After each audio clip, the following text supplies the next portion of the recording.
আজকে আমরা statistics and প্রবাবিলিটির খুব ইম্পর্টেন্ট একটা ক্লাস করব, যেটা হচ্ছে আমাদের সেমিস্টার ফাইনালে যে ধরনের কোশ্চেন আসতে পারে ওইগুলো অ্যানালাইসিস করার, প্লাস হচ্ছে সলভ করে দিব আমি প্রত্যেকটা কোশ্চেন। তো প্রথম কোশ্চেনটা আমরা দেখি, এই জন্য আপনারা হচ্ছে ক্লাসটা মনোযোগ দিয়ে করবেন, প্লাস নোট করে নেবেন। প্রথম কোশ্চেনটা দেখেন, what are the significant applications of statistics and engineering in engineering. ঠিক আছে, সিগনিফিকেন্ট অ্যাপ্লিকেশনগুলো কি কি স্ট্যাটিস্টিক্স ইঞ্জিনিয়ারিং এর মধ্যে, সেটা প্রথমে অ্যান্সার দিতে বলা হয়েছে। এরপর 2 নম্বর কোশ্চেনটা দেখি। 2 নম্বর কোশ্চেনে বলা হয়েছে দি মিন ওয়েজ অফ 100 ওয়ার্কার্স ওয়াজ টাকা 1000 আর কি। তো অর্থাৎ হচ্ছে আমাদের 100 জন শ্রমিকের গড় বেতনটা দেওয়া আছে কত, 1000 টাকা করে। তাহলে টোটাল কত হবে, 100 দিয়ে 1000 গুণ আর কি। এরপরে হচ্ছে ইট ওয়াজ ডিসকভার্ড, এটা মূলত মজুরি। It was discovered that the wages of two workers were entered as 580 টাকা and 590 টাকা ইনস্টেড অফ 850 টাকা 950 টাকা। অর্থাৎ দুইজন শ্রমিক তাদের মধ্যে কি করলো, রং এন্ট্রি করলো।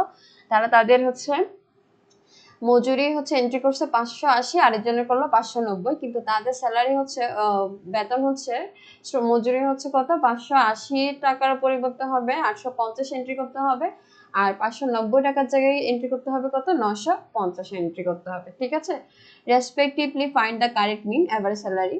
তো অ্যাভারেজ স্যালারির অত গড় ভ্যালুটা আমাদের, মেইন ভ্যালুটা আমাদের বের করতে হবে। কিভাবে বের করবো সেটা দেখাবো, আগে প্রশ্ন বুঝি। এরপরে সি নাম্বার কোশ্চেন দেখি। সি নাম্বার কোশ্চেনের মধ্যে আমাদের হচ্ছে এখানে দুইটা ফ্যাক্টরের নাম দেওয়া আছে, এভারেজ স্যালারি ডাটা, এরপর স্ট্যান্ডার্ড ডিভিয়েশন, এমপ্লয়িজ দেওয়া আছে। তার মধ্যে প্রথম কোশ্চেনটা করা হয়েছে which factory does pay higher salary. 2 number কোশ্চেনটা হচ্ছে আমরা পরে দেখবো, এটা হচ্ছে সেম টাইপ করা হয়ে গেছে। এরপরে 3 নম্বর কোশ্চেনটা হচ্ছে complete efficient of variation CV of monthly salaries, অর্থাৎ কোএফিসিয়েন্ট ভেরিয়েশনটা বের করতে বলা হয়েছে অফ মান্থলি স্যালারিজ। ঠিক আছে, ওই যে যা আমাদের স্যালারিজ তার উপর ভিত্তি করে কোএফিসিয়েন্ট ভেরিয়েশনটা বের করতে হবে। আচ্ছা, এখন আমরা প্রথম যে কোশ্চেনটা বলেছি সেটা হচ্ছে অ্যান্সার করব। প্রথমে আমাদের চাইছে কি, what are the significant applications of statistics in engineering. ঠিক আছে, তো আমাদের স্ট্যাটিস্টিক্স অ্যান্ড ইঞ্জিনিয়ারিং এর মধ্যে কি কি আছে অ্যাপ্লিকেশন, সেটা আমাদের আমি হচ্ছে এখানে লিখে দিচ্ছি তালিকাটা, পরীক্ষায় আসবে। তো অনেকে আবার বলতে পারে যে আমি এখানে আসলে অ্যান্সার গুলো লিখি নেই কেন, কারণ আমার কাছে মনে হয়েছে প্রশ্ন লিখে এরপর অ্যান্সার করলে আপনারা বুঝবেন, আগে থেকে হচ্ছে লেখা থাকলে তো আর হবে না।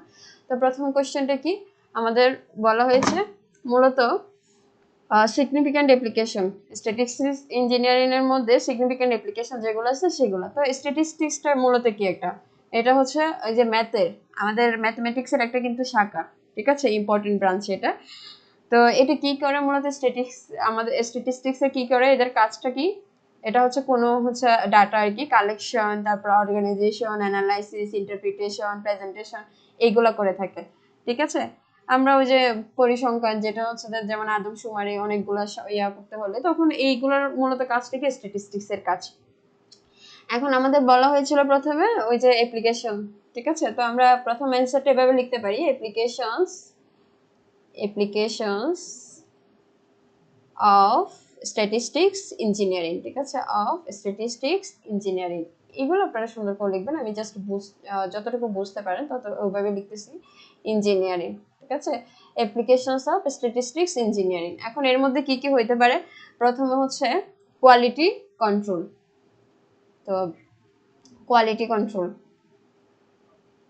মানে হচ্ছে আমরা মনিটর অথবা হচ্ছে কোন একটা প্রোডাক্টের আর কি, যে কোয়ালিটি ইমপ্রুভ যদি করতে চাই সেটা আমরা স্ট্যাটিস্টিক্স এর মাধ্যমে করতে পারি। আবার হচ্ছে ইঞ্জিনিয়াররাও কিন্তু এই কাজটা করে থাকে, মানে চার্ট আর স্যাম্পলিং এগুলো কিন্তু কন্ট্রোল করে থাকে। ঠিক আছে, তারপর কোনো একটা ডিফেক্ট, প্রোডাক্টের ডিফেক্ট, সেটাও আমাদের কি কাজটা হচ্ছে স্ট্যাটিস্টিক্স ইঞ্জিনিয়ারিং এর। তাহলে আমার হচ্ছে কোয়ালিটি কন্ট্রোল, সেটা কিসের অ্যাপ্লিকেশন, স্ট্যাটিস্টিক্স ইঞ্জিনিয়ারিং এর। এরপর 2 নাম্বারটা হচ্ছে রিলায়েবিলিটি অ্যানালাইসিস। রিলায়েবিলিটি অত সহজলভ্যতা, রিলায়েবিলিটি অ্যানালাইসিস লিস্টটা দিলেই হবে। এটা মূলত আমাদের হচ্ছে যে কোনো একটা মেশিন বা ইলেকট্রিক যে কম্পোনেন্টস আছে, এটা হচ্ছে রিলায়েবিলিটি, সহজলভ্যতা বা লাইফ টাইম হচ্ছে এস্টিমেট, এগুলোতে সাহায্য করে মূলত স্ট্যাটিস্টিক্স ইঞ্জিনিয়ারিং।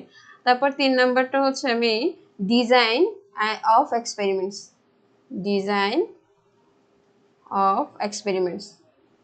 এরকম আমি 5-6টা নাম দিব যেগুলো হচ্ছে আপনারা মনে রাখবেন, পরীক্ষা কিন্তু আসতে পারে বা জিজ্ঞেসও করতে পারে।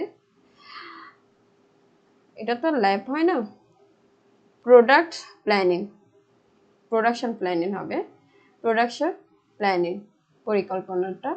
তারপর হচ্ছে প্রসেস, এরপরে কাজটা হচ্ছে প্রসেস অপটিমাইজেশন, প্রসেস অপটিমাইজেশন, এগুলো আপনারা হচ্ছে নোট করে নেবেন, খুব ইম্পর্টেন্ট, মানে কোয়েশ্চেনটা কিন্তু থাকে আসলে সহজ জিনিস। তারপর হচ্ছে এক এক ভার্সিটিতে কিন্তু এক এক রকম, তো সুতরাং এই সহজ প্রশ্নটা হয়তো কোনো ভার্সিটিতে দিতে পারে আবার কোনো ভার্সিটিতে দিতে নাও পারে, তারপরে আপনারা প্রিপারেশন নেবেন। রিস্ক অ্যানালাইসিস, এটার জন্য কিন্তু আমাদের অ্যানালাইসিস, তারপর হচ্ছে ডাটা অ্যানালাইসিস করার জন্য লাগে, ডাটা অ্যানালাইসিস। তারপর ডিসিশন মেকিং এর জন্য আমাদের স্ট্যাটিস্টিক্স এর প্রয়োজন, data decision making, decision making, এই 8টা অ্যাপ্লিকেশন আপনারা দেবেন, ঠিক আছে, এটার স্ট্যাটিস্টিক্স ইঞ্জিনিয়ারিং এর।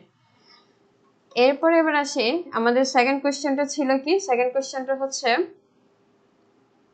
আমাদের হচ্ছে 100 জন শ্রমিকের বলা হয়েছিল, মজুরি ছিল কত করে, 100 জন শ্রমিকের মজুরি ছিল 1000 টাকা করে, ঠিক আছে, মিন ছিল এটা, মানে গড় এভারেজ ইয়াটা মজুরিটা ছিল কত শ্রমিকের, 1000 টাকা করে। কতজন শ্রমিক, 100 জন শ্রমিকের, ঠিক আছে। তা আমি টোটাল যদি 100 জন শ্রমিকের আমার মজুরিটা হিসাব যদি করতে যাই, তাহলে 100 সাথে 1000 গুণ করতে হবে, তাহলে টোটাল স্যালারি কত আসবে, মজুরি টোটাল ওয়েজেসটা কত আসবে, মজুরি, ঠিক আছে, স্যালারি মান্থলি স্যালারি হিসাব করতেছে না, মজুরি তো কত আসবে, আমার 1000 এর সাথে এটা গুণ করলে আমার একের পাশে কয়টা শূন্য আসবে, 5টা শূন্য আর কি। এরপরে হচ্ছে এবার আমাদের যে দুইজন এমপ্লয়ি কি করেছে, দুইজন ওয়ার্কার কি করেছে, তাদের যা মজুরি সেটা না করে তারা ভুল এন্ট্রি করেছে। ভুল এন্ট্রিটা কত ছিল, একজনে করেছিল 580, আরেকজনে করেছিল কত 590, তাহলে টোটাল ভুল এন্ট্রি কত করলো, টোটাল হচ্ছে 1170, কিন্তু তাদের এন্ট্রি করার কথা ছিল কত 850 আর হচ্ছে 950, এটা এন্ট্রি করার কথা ছিল, তখন কত টোটাল 1800, কিন্তু তারা যেহেতু, তাহলে 100 এই যে এখানে টোটাল আমাদের হচ্ছে প্রথমে দেওয়া ছিল কত, 100 জন শ্রমিকের গড় মজুরি দেওয়া ছিল কত করে, 1000 টাকা করে। আবার দুইজন শ্রমিক তার মধ্যে কি করলো, রং এন্ট্রি করলো, যেটা হচ্ছে 1170 টাকা, কিন্তু তাদের এন্ট্রি করার কথা ছিল কত 1800 টাকা। তাহলে টোটাল আমাদের হচ্ছে এই যে এখানে 1170 টাকা আর এখানে 1800 টাকা, তাহলে কত কম এন্ট্রি করলো ওরা, ওদের যা ছিল তার থেকে কত কম এন্ট্রি করলো। তাহলে 2 নাম্বার কোশ্চেন অর্থাৎ বি নাম্বার যে কোশ্চেন, সেটা কিভাবে সলিউশন করা হবে, প্রথমে আমাদের এখানে লিখতে হবে কি, যে টোটাল ওয়েজেস, ঠিক আছে, টোটাল ওয়েজেস, টোটাল ওয়েজেস মানে 100 জন শ্রমিকের টোটাল আমাদের যে মজুরিটা, সেটা টোটাল ওয়েজেসটা কত, 1000 এর সাথে আমার কি করতে হবে, 100 গুণ করতে হবে, করেছি। এরপরে এটা কি করেছে, এটা রং এন্ট্রি করলো, ওয়েজেস এর অর্থাৎ যে মজুরি তার হচ্ছে রং এন্ট্রি করলো, তাহলে রং এন্ট্রিস দিয়ে এভাবে লিখতে পারি, রং এন্ট্রিস, ঠিক আছে, রং এন্ট্রিস করলো কত 580 যোগ 590, টোটাল কত রং ডাটা হচ্ছে যে মজুরি হচ্ছে এন্ট্রি করলো 1170। এরপর আমাদের কি করতে হবে, কিন্তু আমাদের কত এইগুলোর পরিবর্তে কত এন্ট্রি করার কথা ছিল, তাহলে এটা হচ্ছে কারেক্ট এন্ট্রিস, ঠিক আছে, কারেক্ট এন্ট্রিস, কারেক্ট এন্ট্রিস, এটা কত 850 যোগ 950, তাহলে টোটাল কত 1800, তাহলে ডিফারেন্সটা কত হয়ে গেছে, কত কম এন্ট্রি করলো ওরা, তাহলে এবার লিখি আমরা ডিফারেন্সটা বের করি। এবার ডিফারেন্স, ডিফারেন্স লেখাটা আরো ভালো করে লেখা উচিত, আচ্ছা ডিফারেন্স কত হবে, 1800 মাইনাস কত 1170, তাহলে কত হবে টোটাল 430 হবে, ঠিক আছে, 430 বি করলে। এখন আমাদের তাহলে এবার টোটাল ওয়েজেসটা ছিল কত, এখানে এটা 100 জনের, পরে আবার 2 জনের কথা বলা হয়েছে, ওই 2 জন সহ টোটাল আমাদের ওয়েজেস কত হবে সেটা বের করতে হবে। তাহলে এবার বের করি, এবার লিখি কারেক্ট টোটাল ওয়েজেস, ঠিক আছে, মজুরি, মোট মজুরিটা কত সেটা লিখি। তাহলে প্রথমে এখানে কত ছিল 1 লক্ষ, তারপর এখন এই যে কম কত টাকা এন্ট্রি করলো, এখানে 430 না, সেটা যোগ করতে হবে, যে দুইটার টোটাল ডিফারেন্সটা কত 430, তাহলে কত হবে মূলত এখানে আমি বলি এই যে 100 জন শ্রমিকের মধ্যে আমার 1000 টাকা করে গড় ভ্যালু বলেছে, তার মধ্যে আবার গড় ভ্যালু তো আমরা একটা পেয়ে গেছি, কিন্তু সেখানে আবার দুইজনে হচ্ছে রং এন্ট্রি করলো, দুইজনের মধ্যে যে টাকাগুলো ওরা এন্ট্রি করলো, যে মজুরিটা এন্ট্রি করলো, তো তাদের মধ্যে কত টাকা ওরা কম এন্ট্রি করছে, তো 430 টাকা কম এন্ট্রি করছে সেটা বের করছে। তাহলে আমাদের টোটাল মজুরিটা কত হবে, যে 1 লক্ষ কত হবে এখানে 630 হবে।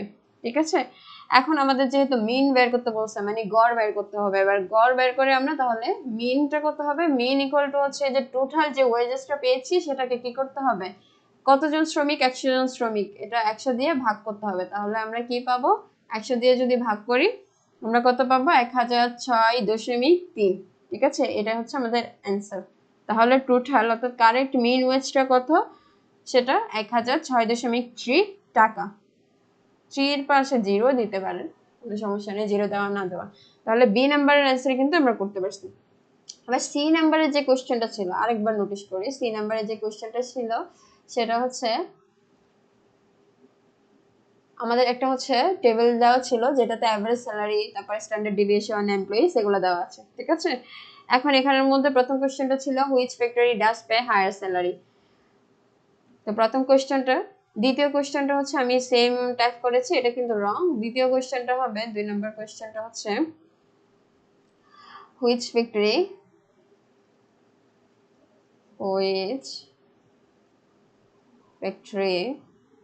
Has more consistent salaries। তো এখানে দেখি আমরা এই যে টেবিলটা দেওয়া আছে সেখানে কি কি ছিল, ফ্যাক্টরি দেওয়া আছে, তারপরে employees, average salary, standard deviation, এইটুকু দেওয়া আছে। তো প্রথম কোশ্চেনটা বলা হচ্ছে which factory does pay higher salary. এখন দুইটা ফ্যাক্টরি এ আর বি, এগুলো স্যালারি কত, এভারেজ স্যালারি 1850, সেটাতে 3000। তার মানে আমরা দেখেই বুঝতেছি যেটাতে গড় স্যালারি কম সেটা, আর এখানে কত, এখানে আমাদের হচ্ছে 3000 টাকা করে দিচ্ছে গড়, এদের আবার এমপ্লয়িও কম, তাহলে বোঝা যাচ্ছে তুলনামূলক কাদেরকে বেশি স্যালারি দিচ্ছে, বি যে ফ্যাক্টরি আছে তাদেরকে তো দিচ্ছে। তাহলে অ্যান্সারটা কিভাবে লেখা হবে, অ্যান্সারটা লেখা হবে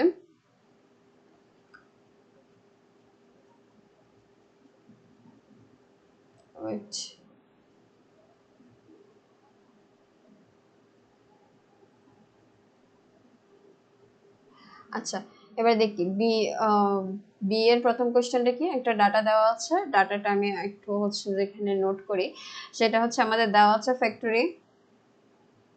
ফ্যাক্টরির হচ্ছে নাম দেওয়া আছে একটা এ একটা বি। ঠিক আছে, এরপরে অ্যাভারেজ স্যালারিটা দেওয়া আছে, অ্যাভারেজ স্যালারি দেওয়া আছে, একটাতে হচ্ছে 2850, একটাতে হচ্ছে 3000। এরপরে দেওয়া আছে হচ্ছে আমাদের স্ট্যান্ডার্ড ডেভিয়েশন, যেটাকে এসডি লেখা যায় সংক্ষেপে, সেটা হচ্ছে যে একটাতে হচ্ছে 20 স্ট্যান্ডার্ড ডেভিয়েশন, একটা হচ্ছে 38। এরপরে আমাদের এমপ্লয়িজ, ঠিক আছে, শ্রমিকের সংখ্যাটা কত সেটা দেওয়া আছে, এমপ্লয়িজ সেটা হচ্ছে একটাতে হচ্ছে 30 জন কাজ করে আর একটাতে হচ্ছে 20 জন কাজ করে।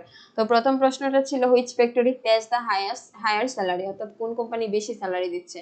তো আমাদের এখানে প্রথমে লিখতে হবে, এবার অ্যান্সারটা হচ্ছে এভাবে, দ্য অ্যাভারেজ স্যালারি। আমাদের যেহেতু এখানে টেবিলের মধ্যে ডাটার মধ্যে তো অ্যাভারেজ স্যালারি দেওয়া ছিল, তো আমরা অ্যাভারেজ স্যালারিটাই লিখবো, the average salary of factory. এবার কি করব, ফ্যাক্টরি, এরপরে দিতে হবে এতে কত করে দিচ্ছে, এতে হচ্ছে টাকা কত দিচ্ছে, টাকা 2850 টাকা। ঠিক আছে, 2850। আর বি তে কত দিতে হবে, বি তে হচ্ছে টাকা কত, 3000 টাকা করে দিচ্ছে। তো দেখেই আমরা বুঝতেছি তুলনামূলক বি এভারেজ স্যালারি বেশি, মানে সেটার কি হবে, জনপ্রতিও বেশি পড়তেছে, সেজন্য এভারেজ স্যালারিটা বেশি হয়েছে। তার মানে তুলনামূলক আমাদের যেহেতু কোনটা বেশি, সিন্স আমাদের যে বি এর যেটা ছিল আর কি বি, তার মানে আমরা এইভাবে লিখতে পারি সিন্স এখানে 3000টা গ্রেটার দেন এখানে কত হবে 2850, অর্থাৎ 2850 এর চেয়ে 3000টা বড়। তার মানে আমাদের কি হবে ফ্যাক্টরি, এরপরে আমরা লিখতে পারি factory B pays the higher salary, pays the higher salary।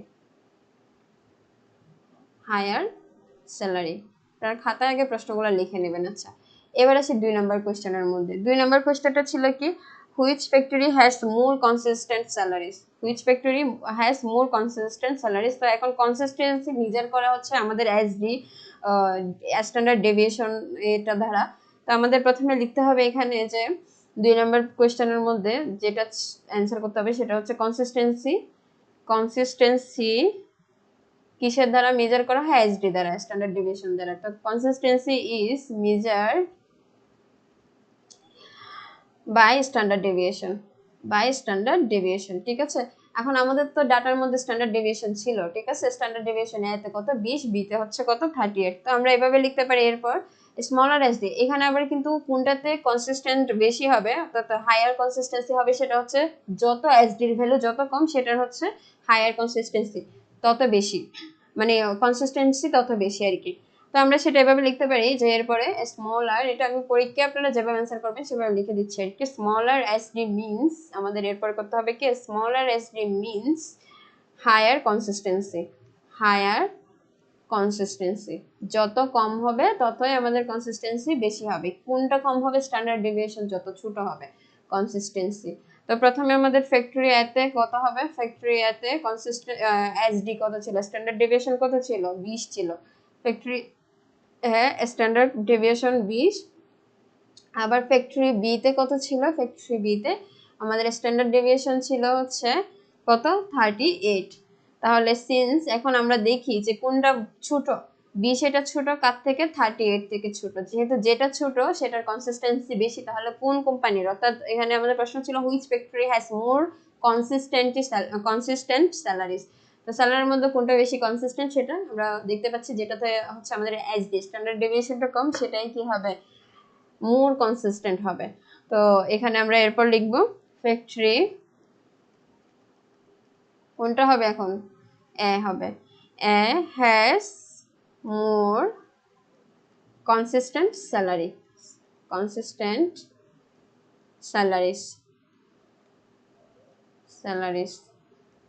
আচ্ছা, এবার আরেকটা কোশ্চেন ছিল যেটা হচ্ছে আমাদের বলা হয়েছিল compute the coefficient variation. 3 number question ছিল আমাদের সিবি বের করতে বলেছে, ঠিক আছে। সিবি মানে হচ্ছে কোএফিসিয়েন্ট ভেরিয়েশন, এটা আমি পাশে লিখে দিচ্ছি। কোএফিসিয়েন্ট ভেরিয়েশনটা বের করতে বলা হয়েছে। কোএফিসিয়েন্ট ভেরিয়েশন বের করতে বলা হয়েছে।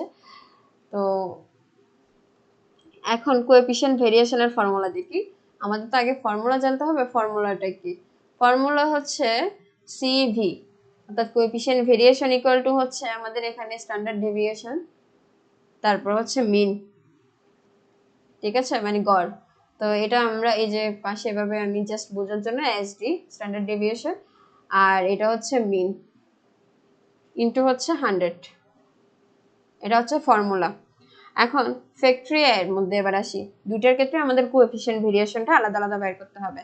তো আমি ফ্যাক্টরি এর ক্ষেত্রে বের করতেছি। ফ্যাক্টরি এতে আমি দেখি ফ্যাক্টরি এ, ঠিক আছে।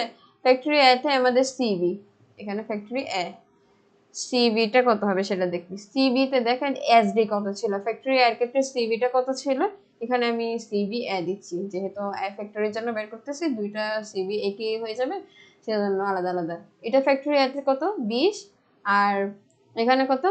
38। এখানে আবার এভারেজ স্যালারি ফ্যাক্টরি এর ক্ষেত্রে বলা হয়েছে, মিনটা তো এর ক্ষেত্রেও দেওয়া আছে, বি এর ক্ষেত্রেও দেওয়া আছে, তাহলে আমরা আমাদের সব দিতে পাচ্ছি, দেওয়া তো সব আছে। তাহলে এখানে কি হবে? এসডিটা কত হবে? ফ্যাক্টরি এর ক্ষেত্রে হচ্ছে 20, আর মিনটা কত আছে? গড় হচ্ছে 2850 ইন্টু কত? 100। তাহলে এটা ক্যালকুলেশন করলে আমরা হচ্ছে 0.701% পেতে পারি। তো এটাকে পার্সেন্টেজে যদি আমরা কনভার্ট করি তাহলে হচ্ছে 0.70 আর কি, যেটা আমরা এখানে একেবারে পার্সেন্টেজে কনভার্ট করে লিখেছি। তো কত? 0.70%। একটু সংখ্যাটা জাস্ট ছোট করে লেখা। এবার ফ্যাক্টরি বি এর ক্ষেত্রে, আমরা কি করতে পারি? এবার বি এর ক্ষেত্রে হচ্ছে সিভি বি ইকুয়াল টু হচ্ছে আমাদের এখানে কত হবে? বি এর ক্ষেত্রে আমাদের এসডি ছিল হচ্ছে 38, আর এভারেজ স্যালারিটা হচ্ছে 3000 ছিল, এখানে কত? ইনটু 100, তাহলে কত হবে? এখানে 1.27% হবে, 1.27%, ঠিক আছে। এখন আমরা কম্পারিজন, মানে হচ্ছে যে আমরা কম্পেয়ার করব। কম্পেয়ার করলে আমরা দেখি সেটা হচ্ছে কি, এবার লিখবো সিন্স আমাদের 0.7% যেটা ছিল শুরুতে ফ্যাক্টরি, সেটা কার থেকে ছোট? অবশ্যই 1 পয়েন্ট, ওই যে ফ্যাক্টরি বি এর ক্ষেত্রে কোএফিসিয়েন্ট ভেরিয়েশনের থেকে ছোট, তাহলে 1.27 থেকে সেটা কি হচ্ছে? ছোট হচ্ছে। তার মানে আমাদের প্রশ্নটা কোএফিসিয়েন্ট ভেরিয়েশন বলছে, তো এতটুকু বের করে জাস্ট এরপর আমরা লিখতে পারি যে ফ্যাক্টরি এ হ্যাজ, কারণ এটাতে তো অবশ্যই এটার তুলনায় কম, তাহলে এটা লিখতে পারি লেস ভেরিয়েশন ইন স্যালারিস। ঠিক আছে, এটা হচ্ছে আমাদের অ্যান্সার প্রথম কোশ্চেনের। তো আমরা কোএফিসিয়েন্ট ভেরিয়েশন কিভাবে বের করব, তারপর হচ্ছে মিন কিভাবে বের করে, এই জিনিসটা তো আমরা শিখেছি। ঠিক আছে, এবার 2 নাম্বার কোশ্চেনের মধ্যে আমরা দেখি, এবার 2 নাম্বার কোশ্চেনে যাই। 2 নাম্বার কোশ্চেনের মধ্যে কি বলা হয়েছে সেটা দেখি। Question 2, what do you mean by correlation and regression? Correlation আর রিগ্রেশন কি সেটা, কোরিলেশন এন্ড রিগ্রেশন। তারপর হচ্ছে write down the assumptions of linear regression. আমাদের অ্যাজাম্পশনস, লিনিয়ার রিগ্রেশনের অ্যাজাম্পশনস লিখতে বলা হয়েছে, আবার এদিকে কোরিলেশন বা এন্ড রিগ্রেশন কি সেটা লিখতে বলা হয়েছে। বি নাম্বার কোশ্চেনের মধ্যে হচ্ছে ক্যালকুলেট স্ট্যান্ডার্ড ডেভিয়েশন। আমাদের স্ট্যান্ডার্ড ডেভিয়েশন মানে কোনটা? ওই যে এসডি এর ভ্যালুটা বের করতে হবে। এসডি বলতে কোনটা? এখানে আমরা একটু আগে করেছিলাম, কি ছিল এটা? সিগমা ছিল, যেটাকে আমরা সিগমা লিখতে পারি। ঠিক আছে, এরপরে হচ্ছে hence variance for the profits. ইন হচ্ছে আরএসটা দেওয়া হয়েছে ক্রোস, কোটিতে, আর বাই হচ্ছে 100 কোম্পানিজ ডিউরিং 2020, আর এখানে কত? 21। 2020-21 মধ্যে একে স্ট্যান্ডার্ড ডেভিয়েশন আর ভেরিয়েন্সটা বের করতে বলা হয়েছে কত? 100 কোম্পানিজের মধ্যে। আচ্ছা, what is the coefficient of determination? এবার এটাতে আমাদের কোএফিসিয়েন্ট অফ ডিটারমিনেশন বের করতে বলা হয়েছে। Interpret the following results. আর এর ভ্যালু দেওয়া হচ্ছে, আমাদের কোএফিসিয়েন্ট অফ ডিটারমিনেশন বের করতে হবে। আচ্ছা, এই 2 নাম্বার কোশ্চেন। এবার আমরা সলিউশন করি 2 নাম্বার কোশ্চেনে। প্রথমে আমাদের কি করতে হবে? কোরিলেশন এন্ড রিগ্রেশন কি সেটা দেখতে হবে। আচ্ছা, কোরিলেশন এন্ড রিগ্রেশন এটা হচ্ছে, আমরা ইংলিশে হচ্ছে যে ডেফিনেশনটা দেখার আগে আমি জাস্ট একটু করে বুঝিয়ে দিই। সেটা হচ্ছে মূলত রিলেশন হচ্ছে দুটি চালকের মধ্যে মূলত সম্পর্কের দিক এবং শক্তি পরিমাপ করার হচ্ছে একটা পরিসংখ্যানগত আর কি পদ্ধতি। তো যেটা মূলত এক্সাম্পল দিলে বুঝবে, সেটা হচ্ছে আমরা যদি পড়াশোনার আর কি দেখা যায়, যদি আমরা স্টাডিটা ভালো করে করি তাহলে আমাদের পরীক্ষার নাম্বারও বাড়ে। ঠিক আছে, এটা হচ্ছে কি আমি পড়তেছি বলে আমার নাম্বারও বাড়তেছে। ঠিক আছে, এই দুইটার একটা আরেকটার সাথে সম্পর্কিত, তো এইটাকে বলা হয় পজিটিভ কোরিলেশন। আর আবার দেখা যায় এমন যে তাপমাত্রা বাড়লে শীতের কাপড় বিক্রি কমে, তার মানে একটা যদি বাড়ে আরেকটা যদি কমে, ডিক্রিজ যদি হয় তখন সেটা নেগেটিভ কোরিলেশন হয়। আর কোনটার সাথে সম্পর্ক নেই, এই ধরনের কোনো হলে, ভেরিয়েবলস হলে, তখন হচ্ছে জিরো কোরিলেশন হবে। 3 ধরনের কোরিলেশন। এবার রিগ্রেশনটা হচ্ছে মূলত আমরা দেখা যায় কি একটা প্রেডিকশন করার পদ্ধতি আর কি, মান অনুমান করার। তো সেটা এমন হইতে পারে যে আমরা হচ্ছে পড়তেছি বা পড়ার সময় দেখে আমরা দেখা যায় হচ্ছে যা লিখতেছি আর কি পরীক্ষায়, তো ওটার উপরে আমরা একটা হচ্ছে মান অনুমান করি যে আমি হয়তো বা 70-এর মধ্যে 50 পেতে পারি। এই যে অনুমান করা, সেটা হচ্ছে আমাদের রিগ্রেশন মূলত। আরেকটা আছে যেমন হচ্ছে বিজ্ঞাপনের যে খরচ। ঠিক আছে, তো খরচের এটা দেখে আমরা কি করতে পারি যে আমাদের হচ্ছে কতটুকু, ঠিক আছে, বিক্রি হইতে পারে বা কেমন বিক্রি হবে, ওটা থেকে আমি কত টাকা আর্ন করবো, এটা একটা অনুমান করে নেওয়া। অবশ্যই মানুষ অনুমান করতে হয় আমাদের আসলে অনুমানটা। তো আমরা কোরিলেশন আর রিগ্রেশন, এবার আমরা দেখি আসলে স্ট্যাটিস্টিক্সে সেটা আমরা কিভাবে লিখবো। স্ট্যাটিস্টিক্সে প্রথমে আমাদের কোরিলেশন, ঠিক আছে, কোরিলেশনের অ্যান্সারটা কিভাবে লিখতে পারি সেটা হচ্ছে এভাবে লিখবো, correlation is a statistical technique. মানে এটা একটা পরিসংখ্যানগত কি পদ্ধতি, স্ট্যাটিস্টিক্যাল টেকনিক। আমি এভাবে লিখে দিচ্ছি যাতে আপনারা পরীক্ষা ওইভাবে অ্যান্সারটা করতে পারেন। ঠিক আছে, যদি মনে হয় যে এই সময়টা, তাহলে আপনারা একটু স্পিড বাড়াই দেবেন। স্পিড বাড়িয়ে আপনারা হচ্ছে লিখবেন, দেখবেন আর কি ক্লাসটা, সমস্যা নেই। That measures the degree and direction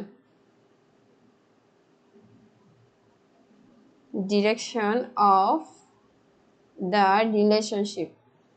the relation relationship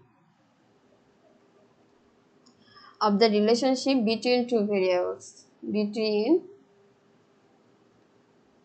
two variables.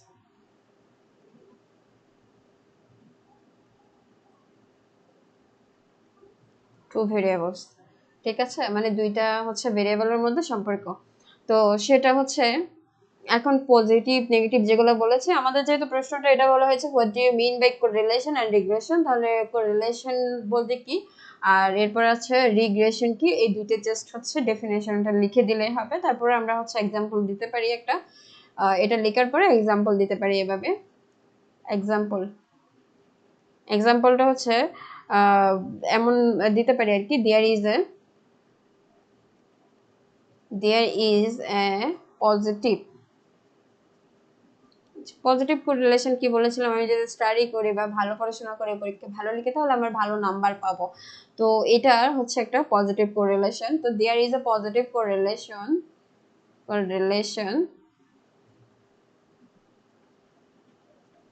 between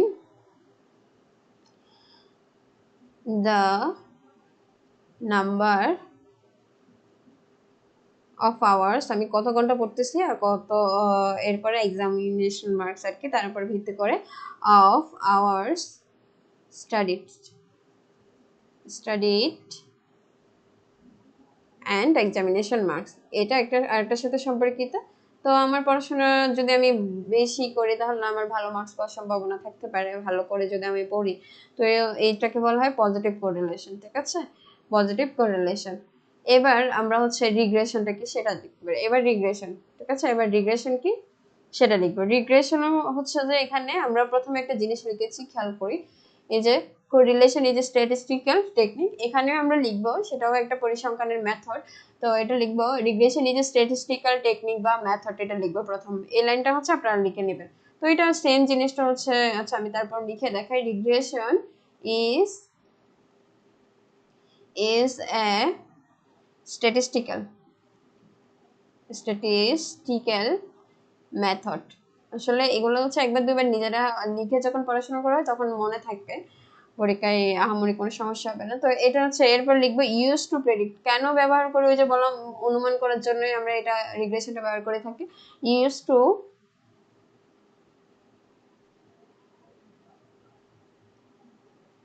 predict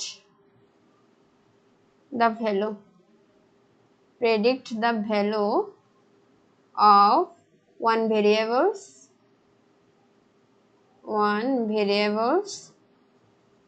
based on, মানে একটা আরেকটার উপর ডিপেন্ড করে আমরা অনুমান করে থাকি আর কি, একটা ভেরিয়েবলের উপর হচ্ছে কি করে থাকি, অন্যটা হচ্ছে কি করি অনুমান করে থাকি বেসড অন, ওই যে বললাম বিজ্ঞাপনের খরচ দেখে আমরা বিক্রয়টা অনুমান করতে পারি, অন অ্যানাদার ভেরিয়েবলস,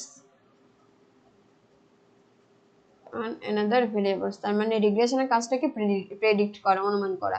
আচ্ছা, তো এখন এখানে হচ্ছে আমাদের আরেকটা জিনিস বলেছিল কোশ্চেনের মধ্যে, right down the assumptions of linear regression, ঠিক আছে, রাইট ডাউন দ্য। তো এখন লিনিয়ার রিগ্রেশনের আগে এটা তো আগে লাগবে, মানে হচ্ছে ইকুয়েশনটা জাস্ট হচ্ছে আমি এখানে দিয়ে দিচ্ছি একটু।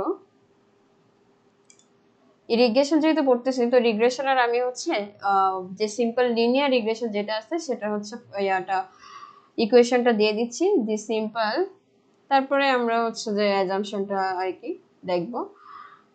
দি সিম্পল লিনিয়ার রিগ্রেশন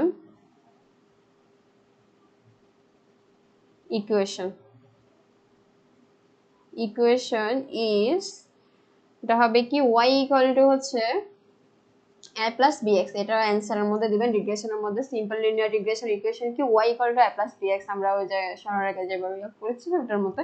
এখন এখানের মধ্যে আসি, এবার y বলতে কি, a বলতে কি, x বলতে কি, b বলতে কি, ঠিক আছে। তো আমরা এবার লিখি হয় আর y হচ্ছে ডিপেন্ডেন্ট ভেরিয়েবল, y হচ্ছে কি ডিপেন্ডেন্ট ভেরিয়েবল, বাকিটা আপনারা পারবেন। তারপর হচ্ছে x যেটা আছে, x আর y, yটা হচ্ছে ডিপেন্ডেন্ট আর x তাহলে কি হবে ইন্ডিপেন্ডেন্ট ভেরিয়েবল। তারপর এটা কি হবে ইন্টারসেক্ট হবে, এটা আমরা জানি সবাই, ইন্টারসেক্ট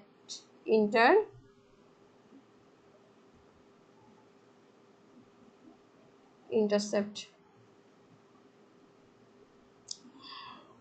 ইন্টারসেপ্ট। এরপরে হচ্ছে বি যেটা আছে সেটাকে বলা হয় স্লোপ, ঢাল। আমরা কিন্তু ওই যে সবার কাছে এটা পড়েছিলাম, তো এটা এখানে লিখতে পারি এভাবে, regression coefficient, regression coefficient, coefficient, ঠিক আছে, ঢাল যেটা বলতেছি। এবার আমাদের অ্যাজাম্পশনটা লিখতে হবে, ঠিক আছে। অ্যাজাম্পশন গুলো কি কি সেটা লিখতে হবে এবার। তো অ্যাজাম্পশন কি হইতে পারে, মানে অনুমান বা পূর্ব সত্য যেটাকে বলা হয় আর কি। এবার আসি অ্যাজাম্পশন লিখি। আমাদের প্রশ্নের মধ্যে বলা হয়েছে লিনিয়ার রিগ্রেশনের অ্যাজাম্পশন লেখার জন্য। তো আমরা লিখতে পারি assumptions of linear regression, linear regression. তো লিনিয়ার রিগ্রেশন অ্যাজাম্পশনের মধ্যে কি কি থাকতে পারে, একটা হচ্ছে লিনিয়ারিটি,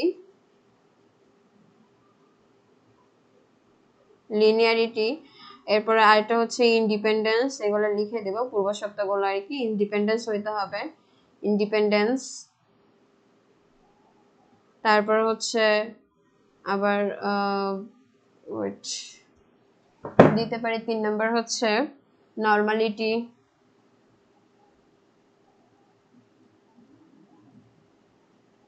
নরমালিটি।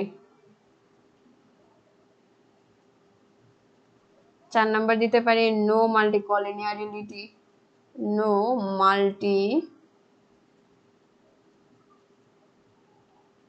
কলিনিয়ারিটি। তারপর হচ্ছে নো O2, আরেকটা দিই 5 নাম্বারটা দিচ্ছি হচ্ছে no O2 correlation, O2 correlation. আচ্ছা, এটা অ্যান্সার প্রথমটা চলে গেছে। এবার 2 নাম্বার কোশ্চেনটা, 2 নাম্বারে বলা হয়েছিল আমাদের হচ্ছে 2 নাম্বার কোশ্চেনটা কি বলেছে আমি আরেকবার কোশ্চেনটা আপনাদের দেখাই। আচ্ছা, 2 এর বি যে কোশ্চেনটা সেটা হচ্ছে আমাদের calculate standard deviation and hence variance for the profits in RS crores, ক্রোরের মধ্যে আমাদের হচ্ছে আর্ন বাই হচ্ছে 100 কোম্পানিজ, ঠিক আছে। 2020-21 এর মধ্যে আমাদের 100 কোম্পানির মধ্যে কি ইয়া করতে বলা হয়েছে, ক্যালকুলেট ডেভিয়েশন, স্ট্যান্ডার্ড ডেভিয়েশনটা আর ভেরিয়েন্স। তো এটা কিভাবে বের করবে সেটা দেখাই এবার। আমাদের প্রশ্নের মধ্যে কিন্তু এই টেবিলটা মিসিং ছিল, সেটা আমি লিখেছি যে 100 কোম্পানির মধ্যে হচ্ছে আমাদের যে প্রফিটটা দেওয়া ছিল, তো আমাদের বের করতে বলা হয়েছিল মূলত ভেরিয়েন্স আর হচ্ছে স্ট্যান্ডার্ড ডেভিয়েশন, এই দুইটা জিনিস আমাদের বের করতে বলা হয়েছে। এখন আমাদের যে ডাটা দেওয়া আছে, ঠিক আছে, এটা আর নাম্বার অফ কোম্পানিজ যেটাকে হচ্ছে আমরা এক লিখতে পারি। এরপরে এবার আমরা হচ্ছে এটার মধ্যকটা বের করে নিব। এই টেবিলটা হচ্ছে খাতায় আপনারা চার্ট করে নেবেন। এখানে এবার হচ্ছে আমরা মিডিয়ানটা বের করব। মিডিয়ান বের করার জন্য এই যে 20 থেকে 30 এর মধ্যে মিডিয়ান কত হবে, দুইটা যোগ করে 2 দিয়ে ভাগ করে দিলে পাবেন, তাহলে 25 হবে। 30 থেকে 40 এর মধ্যে হবে কত, 35 হবে। এগুলো আপনারা হিসাব করতে পারেন। ওই যে দুইটা প্রথম হচ্ছে 40 50, মানে এই দুইটা যোগ করে ব্যবধান, এই দুইটা যোগ করে 2 দিয়ে ভাগ করে দেবেন, তাহলে হয়ে যাচ্ছে। আর 40 থেকে 50 এর মধ্যে হবে 45, তারপর হচ্ছে 50 থেকে 60 এর মধ্যে হবে 55, আর এটা হচ্ছে যে এটা ইয়া করা উচিত ছিল। আচ্ছা যাই হোক, তারপর 60 থেকে 70 এর মধ্যে কত হবে, 65, তারপর হচ্ছে 75, এরপর হচ্ছে 85, তারপর হচ্ছে কত 95 হবে, ঠিক আছে, এভাবে হবে। আমার এই যে নাম্বার কোম্পানিজটা কত হবে, এটাকে বলা হয় ফ্রিকোয়েন্সি, আর এটা কি হবে মিডিয়ান। এখন এখান থেকে আমরা দুইটা জিনিসের মান বের করব, সেটা হচ্ছে একবার বের করব এক্স, অর্থাৎ হচ্ছে ফ্রিকোয়েন্সি আর এক্স মধ্য গুণ করে যা পাবো তাই লিখবো। আর একটু হচ্ছে বের করব, আচ্ছা এক্স যেটা পেয়েছি সেটা এক্স স্কয়ার বের করে নিতে হবে। আমাদের দুইটা জিনিস লাগবে, দুইটা জিনিস লাগবে। তার কারণটা হচ্ছে আমাদের যেহেতু আমরা আগে কি করব, ভেরিয়েন্সটা বের করব। ভেরিয়েন্স হচ্ছে কি সিগমা স্কয়ার, তো এটা বের করলে সেখান থেকে আমাদের এসডিটা কি সিগমা, তো এটা বের করে নিলে সেখান থেকে আমরা কি পাবো, রুট যদি করে দিই এসডিটা পাবো। এখন এটা সূত্রটা একটু দেখে নিই, ফর্মুলা সূত্রটা দেখে নিলে আপনারা বুঝবেন যে আসলে কেন মানগুলো হচ্ছে বের করা হচ্ছে, ঠিক আছে। তো ফর্মুলাটা হচ্ছে আমাদের ভেরিয়েন্সের সিগমা স্কয়ার ইকুয়াল টু হচ্ছে, এবার আমরা লিখি সেটা, এই জায়গায় হবে summation f x square divided by হচ্ছে এন মাইনাস, এবার আসি summation f x divided by হচ্ছে n, বাইরে ব্র্যাকেটের ভিতরে এই যে এবার হোল স্কয়ার হবে। এটা হচ্ছে আমাদের ভ্যারিয়েন্সের সূত্র, ঠিক আছে? এটা কি বলেছে? ভ্যারিয়েন্স। এরপরে সিগমা, যেটা আমরা কি করব, এই যে এটাকে রুট করলে তো আমরা কি পাবো, সিগমা স্কয়ার যা পাচ্ছি তাকে আমরা রুট করলে কি পাচ্ছি, এসডি টা পাবো। ভ্যারিয়েন্স থেকে আমরা এসডি টা খুব ইজিলি বের করতে পারবো। তো খেয়াল করি এখানে n হচ্ছে কি টোটাল যে ফ্রিকোয়েন্সি, ঠিক আছে? এটা টোটাল কত হবে? ওই যে 100 কোম্পানি বলেছে, তার মানে 100ই তো হওয়ার কথা। দেখি 100 থেকে বেশি হবে নাকি? 7 আর 13 কত হয়? 20 হবে। 20 এখানে কত হবে? 20 40, এখানে কত? 30 70, আর এরপরে এখানে আসে কত? 8 আর 26, 70 হচ্ছে, এরপরে কত? 80 90 96, এরপর 4 কত? 100। টোটাল n ইকুয়াল টু কত আসছে? 100 আসছে। এবার x, তো আমাদের x এর জায়গায় দেখি x স্কয়ার লাগবে একবার, এরপর একবার লাগবে কি fx, তারপর আবার fx স্কয়ার লাগবে। তো আমরা হচ্ছে এখানে x স্কয়ারটা আগে বের করে নিই।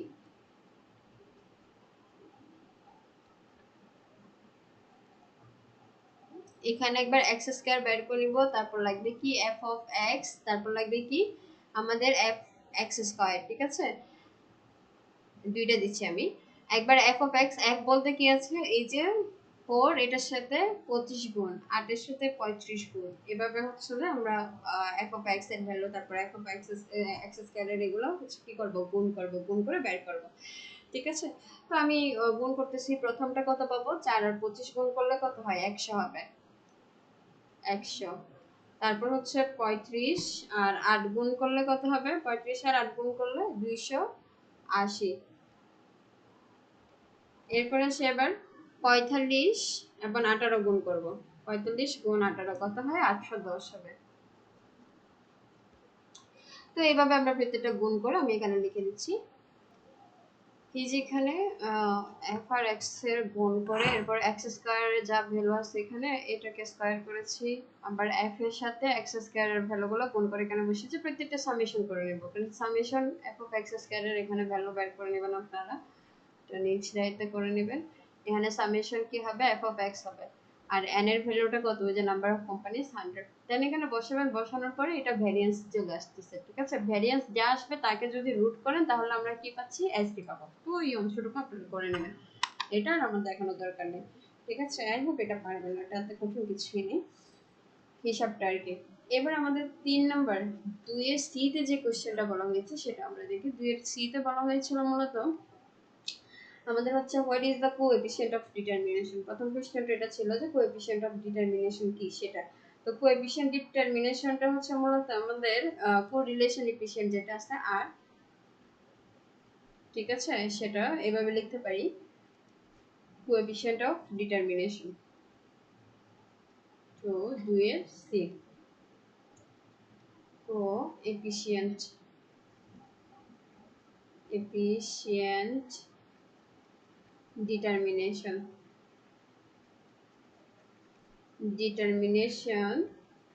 is denoted by r square, is denoted by r square। এটা মূলত হচ্ছে আমাদের কি করে টোটাল যে ভেরিয়েশন থাকে সেটা হচ্ছে প্রপোর্শনটা আর কি বের করা হয়।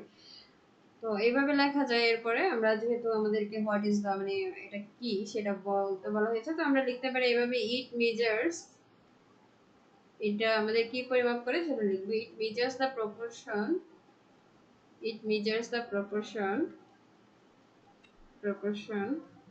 of the total variance, of the total variance, total variance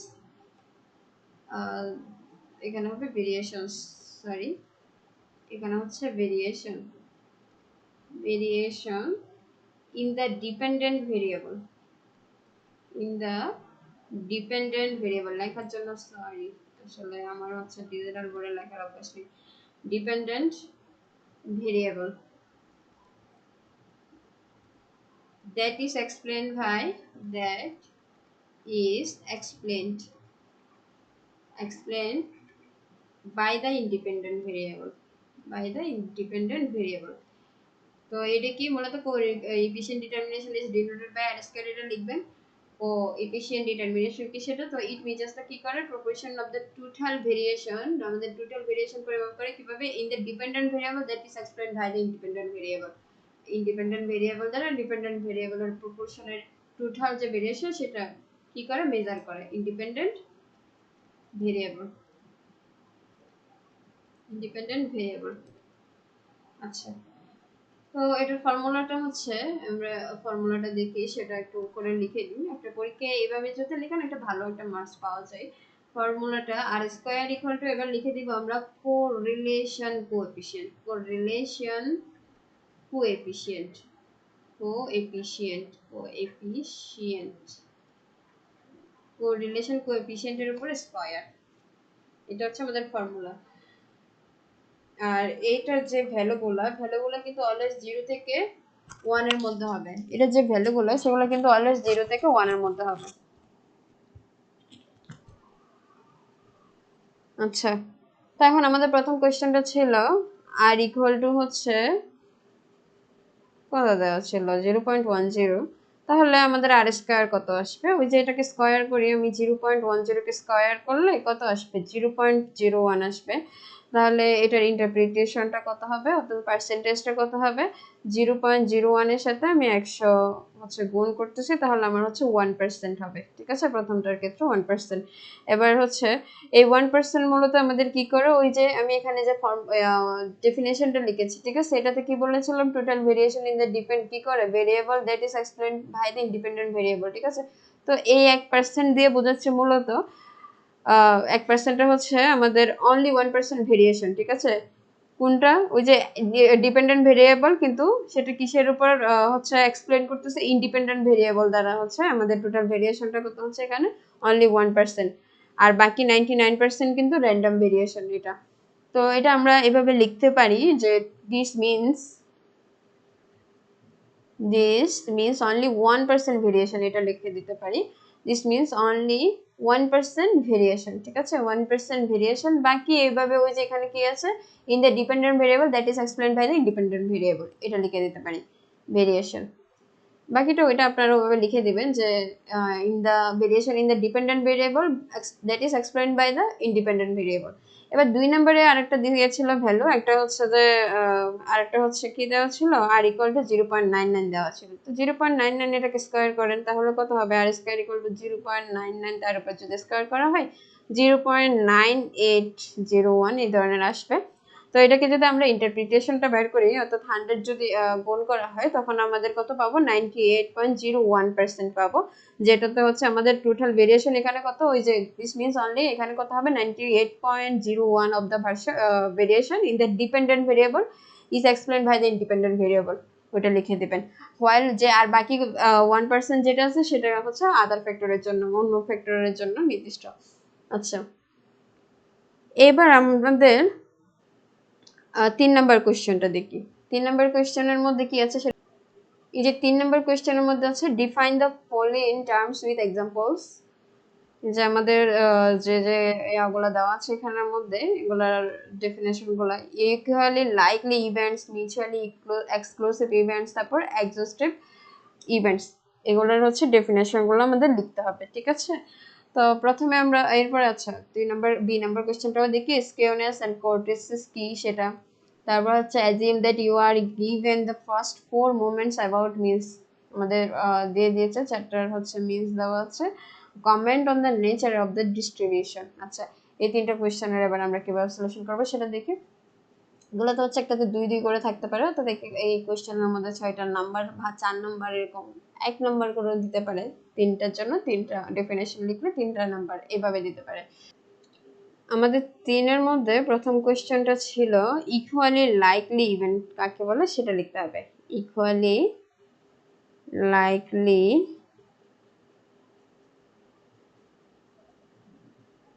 events, এটা মূলত হচ্ছে আমাদের, এটা ডেফিনেশনটা এভাবে লিখবেন, তারপর বুঝিয়ে দিচ্ছি। Events are said to be প্রশ্ন, মানে আমার যা হচ্ছে যা ডেফিনেশন যেটা লিখবো আর কি, সেটাতেই কিন্তু আমার অ্যান্সারটা আছে আসলে। তো said to be equally likely if each event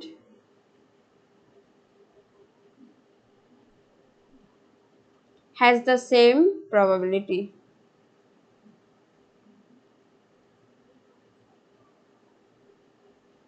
Same probability.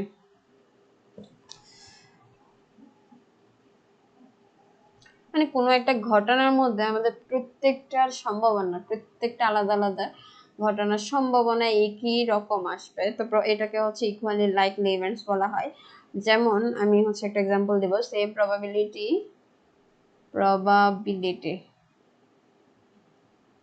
of occurring.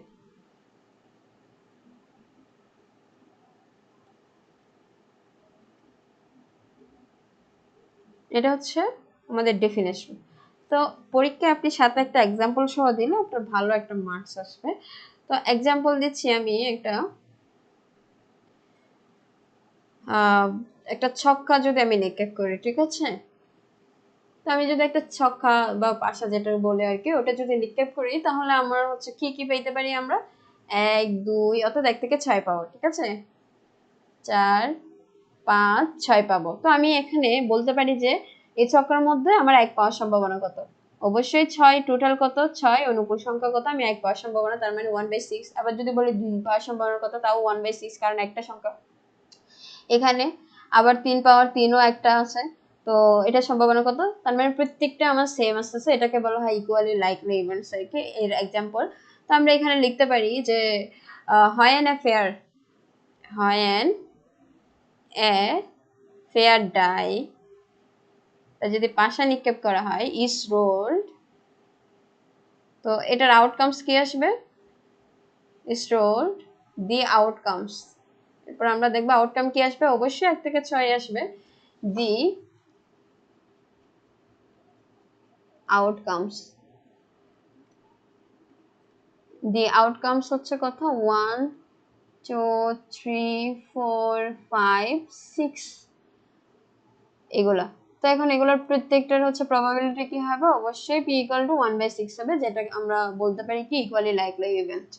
আচ্ছা, আবার যদি বলি যে একটা টস যদি নিক্ষেপ করি, সেটার হেড আসলে কত হবে? একটা টসের মধ্যে আমাদের কি হয়, একটা কয়েনের মধ্যে মূলত হচ্ছে যে আমাদের হেড আর টেল থাকে দুইটা টোটাল, ঠিক আছে? আমি যদি এখানের মধ্যে বলি হেড পাওয়ার সম্ভাবনা কত? হাফ হবে, কারণ দুইটার মধ্যে একটা হেড, আবার একটা হচ্ছে টেল পাওয়ার সম্ভাবনা কত? তাও 1/2। এটাও কি আমাদের ইকুয়ালি লাইকলি ইভেন্টের আরেকটা এক্সাম্পল। আচ্ছা, এটা তো গেল, ঠিক আছে?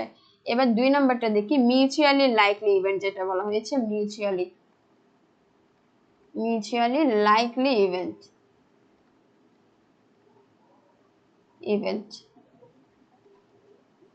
সরি, এখানে হবে exclusive event.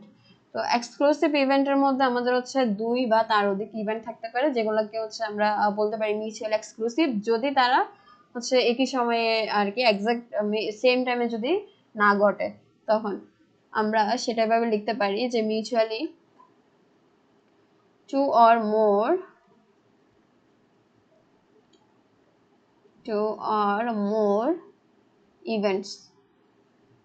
more events are called mutually exclusive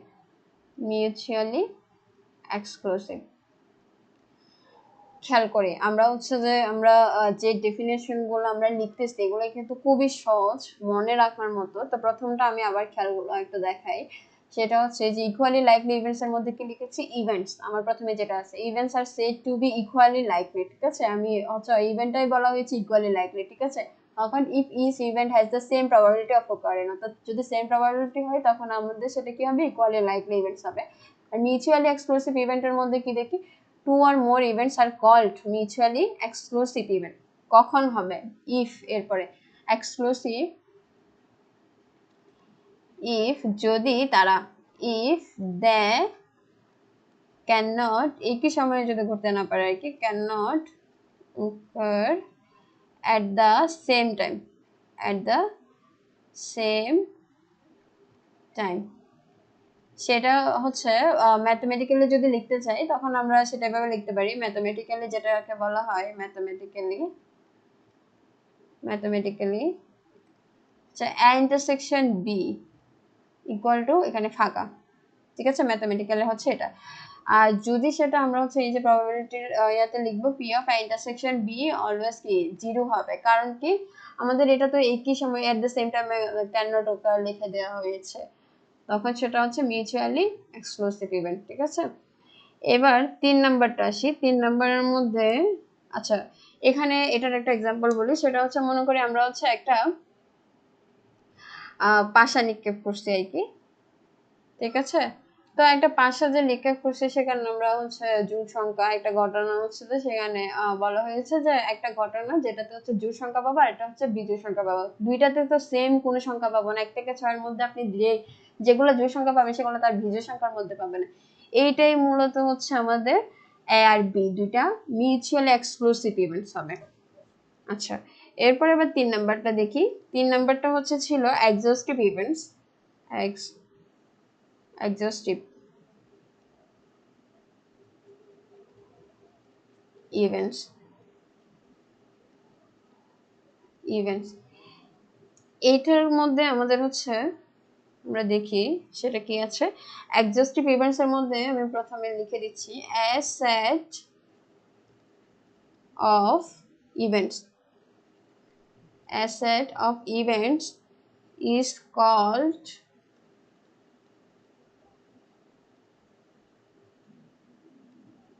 exhaustive, প্রত্যেকটা এভাবে if এখানে এবার লিখতে হবে at least once, মেন জিনিসটা এখানে at least one of them, তাদের মধ্যে একবার মিনিমাম একবার কি হবে must occur in every tyre, একবার হচ্ছে যে আমাদের প্রত্যেকটাই কি ঘটবে, একবার হলে ন্যূনতম একবার ঘটবে, must occur in every trial, every trial.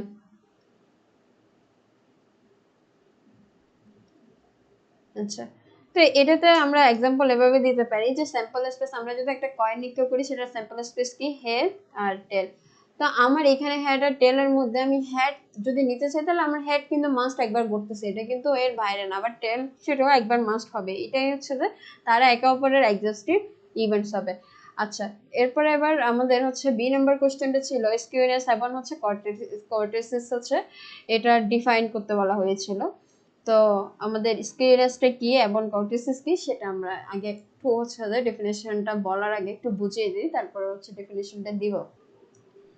আচ্ছা, স্কিউনেস আর কর্টেসিস মূলত হচ্ছে এমন একটা ডায়াগ্রাম আর কি, এগুলো হচ্ছে আমাদের স্ট্যাটিস্টিক্স এর ডায়াগ্রাম। এর মধ্যে হচ্ছে স্কিউনেস হচ্ছে মূলত আমরা একটা ডায়াগ্রাম যদি আঁকি সেটা কোন দিকে কতটুকু ঝুঁকেছে সেটা হচ্ছে মূলত স্কিউনেস বলা হয়, আবার এর মধ্যে যে পিক থাকে না, পিক পয়েন্ট, এগুলো হচ্ছে কোর্টেসিস বলা হয় আর কি। তো এখন আমরা সেটা হচ্ছে কিভাবে পরীক্ষা লিখতে পারি আর কি, স্কিউনেসের ডেফিনেশনটা ভাবে দিতে পারি যে আমাদের হচ্ছে skewness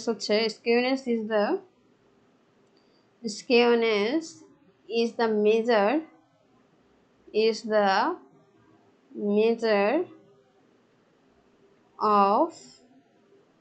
measure of the so skewness is the measure of the degree of asymmetry of a distribution about its mean। ঠিক আছে, তো এটা মূলত এই যে কোন দিকে কতটুকু ঝুঁকেছে সেটার পরিমাপই, সেটাই বলতে হচ্ছে স্কিউনেস। এখন স্কিউনেস এর 3 ধরনের টাইপ আছে, একটা পজিটিভ স্কিউনেস, একটা নেগেটিভ, একটা হচ্ছে জিরো স্কিউনেস। তো আমরা হচ্ছে টাইপটাও দিতে পারি, যেহেতু যদি জানা থাকে আর কি, আপনি লিখতে তো অসুবিধা নেই। ঠিক আছে, 1 নম্বর হচ্ছে পজিটিভ স্কিউনেস, জাস্ট টাইপটা 2-3 ধরনের আছে, সেটা জাস্ট একটু করে জেনে রাখেন, এটা সহজ জিনিস সেজন্য আমি লিখে দিচ্ছি। এরপর হচ্ছে এটা হচ্ছে জিরো স্কিউনেসটা হচ্ছে আমাদের যখন সিমেট্রিক্যাল হবে আমাদের হচ্ছে ডিস্ট্রিবিউশনটা, তখন হচ্ছে মানে মিন, মিডিয়ান, মোড এগুলা, এটা হচ্ছে জিরো স্কিউনেস। আবার হচ্ছে নেগেটিভ স্কিউনেস এর ক্ষেত্রে আছে এখানে 3টা জিনিস। পজিটিভ স্কিউনেস এর ক্ষেত্রে মূলত আমাদের হচ্ছে মিন বড় হবে কিসের থেকে, মিডিয়ানের চেয়ে, আবার মিডিয়ান এটা হচ্ছে বড় হবে মুডের চেয়ে। এই 3টা জিনিস যদি হয় এরকম তাহলে সেটা হবে পজিটিভ স্কিউনেস। নেগেটিভের ক্ষেত্রে হবে তার উল্টে মিন ছোট হবে কার থেকে, মিডিয়ান থেকে, মিডিয়ান, তারপর হচ্ছে আবার এটা মোট, ঠিক আছে। আর জিরো স্কেয়ারনেস এর ক্ষেত্রে তিনটা ইকুয়াল হবে, মিন ইকুয়াল মোট, মিডিয়ান, মিডিয়ান ইকুয়াল টু হচ্ছে মোট লিখবো, ঠিক আছে। এই তিনটা জিনিস হচ্ছে মেন তফাৎ এখানে। আচ্ছা, এরপরে এবার আসি কোটেসিস। এবার কোটেসিসটা লিখতে হবে, মানে পিক পয়েন্টের মধ্যে যেটা হচ্ছে। আচ্ছা, এবার লিখি কোটেসিস। সেটা হচ্ছে kurtosis is the measure of ওই যে peakedness or flatness of a frequency distribution compared with the normal ডিস্ট্রিবিউশনের ক্ষেত্রে। তো আমরা সেটা ডেফিনেশনটা কিভাবে লিখবো, এই যে ডেফিনেশনটা আমি এখানে দিচ্ছি। এই যে kurtosis is the measure of peakedness or flatness of a frequency distribution compared with the normal ডিস্ট্রিবিউশনের সাথে কম্পেয়ার করে এটার হচ্ছে কতটুকু ফ্ল্যাটনেস বা পিকনেস এটা হচ্ছে পরিমাপ করাই হচ্ছে কোটেসিস। আমি কোটেসিসের হচ্ছে টাইপ হচ্ছে তিন ধরনের, ঠিক আছে। ওটাতে যেমন তিন ধরনের ছিল, স্কিউনেস এর মধ্যে পজিটিভ নেগেটিভ আর জিরো স্কিউনেস ছিল, এখানের মধ্যে আমাদের তিন ধরনের আছে। একটা হচ্ছে লেফট টু কোর্টিক, লেফট টু কোর্টিক, দুই নম্বর হচ্ছে মেসোকর্টিক, মেসোকর্টিক, আর তিন নম্বর হচ্ছে প্ল্যাটিক কর্টিক। এই তিনটার মধ্যে মেন হচ্ছে জাস্ট তফাৎটা হচ্ছে এভাবে, আমাদের ওখানে কোর্টিসিসকে আর কি বিটা দ্বারা হচ্ছে প্রকাশ করা হয়, বিটা 2 ইকুয়াল টু হচ্ছে এখানে হবে আমাদের ভ্যালু 3 এর চেয়ে সবসময় বড় হবে এটা। আর মেসোকর্টিকের ক্ষেত্রে আমাদের ইকুয়াল হবে, এটার ভ্যালু 3 এর সমান হবে অলওয়েজ। আর এটার ক্ষেত্রে আমাদের বিটা 2 এর ভ্যালু 3 থেকে ছোট হইতে হবে, এটাই হচ্ছে মেন তফাৎ। আচ্ছা, এবার 3 এর যে সি নাম্বার কোশ্চেন সেটা আমরা দেখি। সি নাম্বার কোশ্চেনের মধ্যে বলা, প্রশ্নের মধ্যে বলা ছিল হচ্ছে কি, আমাদের চারটা মোমেন্ট দেওয়া হয়েছিল, চারটা মোমেন্টের মিন দেওয়া আছে। তো সি নাম্বার কোশ্চেনের মধ্যে আমরা এভাবে লিখবো, গিভেন দি ফার্স্ট, প্রথম চারটা মোমেন্টস এর মিন দেওয়া ছিল, the first 4 moments, 4 moments about the mean, about the mean are এই যে মিউ মাইক্রো 1 মিউ 1 কেন করতে হবে, ভ্যালুটা ছিল 0.005 আর এটা হচ্ছে মাইক্রো 2 ইকুয়াল টু হচ্ছে 4.16, যা ছিল তাই লিখে দেবেন, ঠিক আছে। এটা জাস্ট যা দেওয়া ছিল তাই লিখতেছি। লেখার পরে আমাদের হচ্ছে বলা হয়েছিল comment on the nature of distribution. Nature distribution হচ্ছে যে এটার আর কি, এটার ভিত্তিতে এখানে কমেন্ট কোনটা দিয়ে আসলে কি বোঝাচ্ছে সেটা। আচ্ছা, তো এখন কমেন্ট অফ বলা হয়েছে on the nature of distribution. Nature of ডিস্ট্রিবিউশনের এখন ওই ভিত্তিতে আমাদের এখন ভ্যালু দেওয়া ছিল কয়টা, চারটা মোমেন্টে চারটা হচ্ছে মিন দেওয়া আছে, ঠিক আছে। মিন যে ভ্যালুগুলো ফার্স্ট 4 মোমেন্টসের মিনগুলো দেওয়া আছে। আর আমাদের প্রথম কাজটা হচ্ছে এখানে স্কিউনেস, কোএফিসিয়েন্ট অফ স্কিউনেসটা বের করা। স্কিউনেস বের করার পরে চারটারই আর কি বের করার পরে আমাদের করতে হবে যে আমরা যে কমেন্ট করবো আর কি কোনটা দিয়ে আসলে কি বোঝাচ্ছে সেটা। এখন প্রথম কাজটা করি, প্রথমটার ক্ষেত্রে আমাদের কি করতে হবে, এবার আসি প্রথমটার ক্ষেত্রে এবার B1 বের করব। এবার B1, তো চারটা মোমেন্টস এর মধ্যে আমার B1টা কি হবে, B1 হবে, আমি যেহেতু B1 বের করছি, আমার হচ্ছে এই যে প্রথমটা বাদে আর বাকি যে দুইটা আছে এই দুইটা দিয়ে আমরা কি বের করব, কোএফিসিয়েন্ট অফ স্কিউনেসটা বের করব। তো কোএফিসিয়েন্ট অফ স্কিউনেসটা হচ্ছে আমার এখানে কত আছে, এটা বের করার জন্য আমার দুইটা লাগবে। প্রথমটার জন্য B1 এর ক্ষেত্রে আমাদের বের করতে হয় এই যে বাকি দুইটা, এখানে দুইটার মধ্যে হচ্ছে মিউ 3টা আগে থাকবে, এটাকে ভাগ করতে হবে কত দিয়ে, এটাকে ভাগ এই যে স্কয়ার, আর নিচে হবে, নিচে কি আছে দেখি, আমরা মিউ যেটা আছে সেটাকে স্কয়ার করব বিটা 1 বের করার জন্য। এটাকে কি বের করতেছে, আমরা কোএফিসিয়েন্ট অফ স্কিউনেস বের করতেছি আর কি। মূলত এখানে যে ভ্যালুগুলো দেওয়া আছে মিউ 1 মিউ 2 এগুলোর প্রত্যেকটা আলাদা আলাদা বের করে জাস্ট হচ্ছে এটা আসলে কোনটা কোন ধরনের স্কিউড হবে সেটা বের করতে হবে, কোএফিসিয়েন্টটা বের করে তারপর হিসাব করতে হবে আর কি। তো এখানে দেখি আমি μ3 এর উপর কি হবে b1 বের করার জন্য আমার কি করতে হবে 3 নাম্বারটাকে স্কয়ার করতে হবে, 2 নাম্বার যেটা আছে সেটাকে কিউব করতে হবে। এটা হচ্ছে আচ্ছা এখানে আমাদের কি আছে μ2 যেটা আছে 2 নাম্বার, ঠিক আছে, μ2 যেটা আছে সেটাকে কিউব করব, উল্টা হয়েছে না, একটা 3 যেটা ছিল এটাকে স্কয়ার করেছি, 2টাকে কি করতেছে 2 নাম্বারটাকে কিউব করতে হয়েছে। তো এটা করার পরে আমাদের β1 এর ভ্যালু আসতে পারে এইভাবে, প্রায় হচ্ছে β1 আমাদের ভ্যালু আসতে পারে 0.605, যেটা কি অবশ্যই 0 থেকে বড়। তো এরপর আমরা লিখব সিন্স β1 এর মানটা হচ্ছে আমাদের কি হচ্ছে 0 থেকে বড় হচ্ছে, তার মানে এটা হচ্ছে পজিটিভলি স্কিউড হবে, দি ডিস্ট্রিবিউশন ইজ পজিটিভলি স্কিউড হবে। কারণটা কি পজিটিভলি স্কিউড? আচ্ছা যেহেতু 0 থেকে বড় তাহলে এখানে আমরা লিখবো, এখানে ডিস্ট্রিবিউশন গুলাই তো কমেন্ট করতে বলা হয়েছিল, ওই যে নেচার অফ ডিস্ট্রিবিউশন আমাদের বলা হয়েছে comment on the nature of distribution, সেজন্য আমরা এগুলো বের করে যে আসলে কোনটা যে কি বোঝাচ্ছে সেটা। তো এখানে কি হবে এই ডিস্ট্রিবিউশনটা মূলত পজিটিভ স্কিউড হবে, দি ডিস্ট্রিবিউশন, প্রথম কাজটা আমাদের এভাবে করতে হবে, distribution is positively skewed, positively skewed. আচ্ছা এরপরে এবার একটা তো পেয়েছি, এবার এটা স্কিউনেসের কোএফিসিয়েন্ট স্কিউনেসেরটা বের করেছি। আচ্ছা তো আমি একটু উল্লেখ করে দিই, সেটা ভালো হয় উল্লেখ করে দিলে। এখানে হচ্ছে coefficient coefficient coefficient skewness, coefficient of skewness,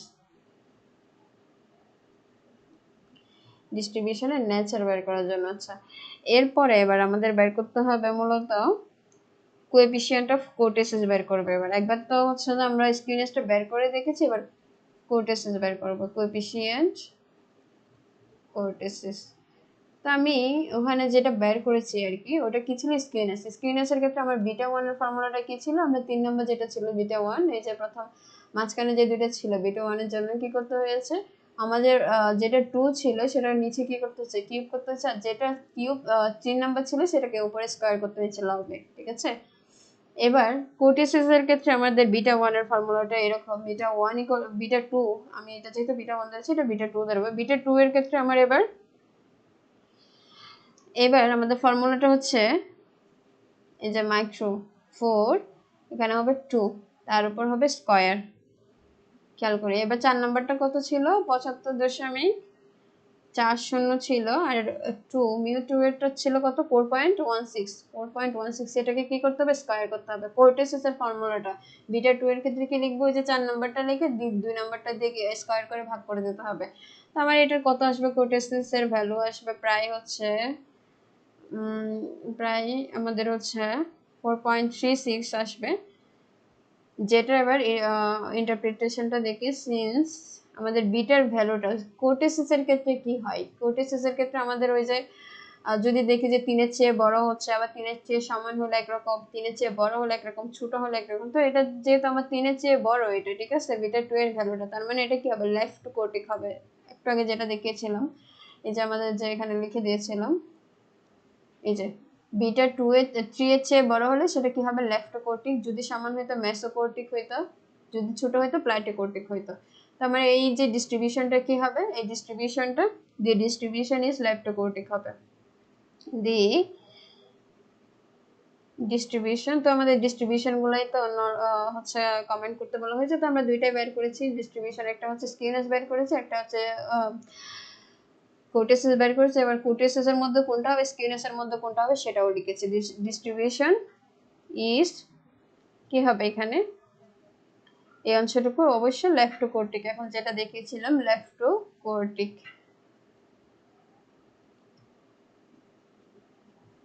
দুইটাই পেয়েছি, আর আলাদা করে ইয়ার দরকার নেই।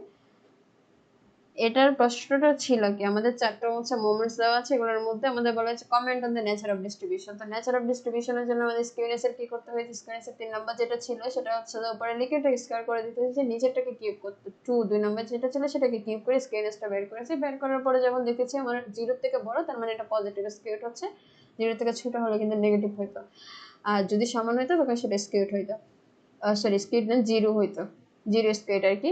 আবার কোএফিসিয়েন্ট অফ কোটেসিল যখন বের করছি তখন কি করেছি 4 নম্বরটা 2 নম্বর যেটা ছিল মিউ সেটাকে দিয়ে কি করেছে স্কয়ার করেছি, করার পরে যে ভ্যালুটা পেয়েছি সেটা 3 এর উপরে যেহেতু উপরে লেপ্টোকর্টিক, যদি সমান হইতো মেসোকর্টিক, আর যদি ছোট হইতো তখন কি হইতো প্ল্যাটিকর্টিক হইতো। আচ্ছা এটা গেছে।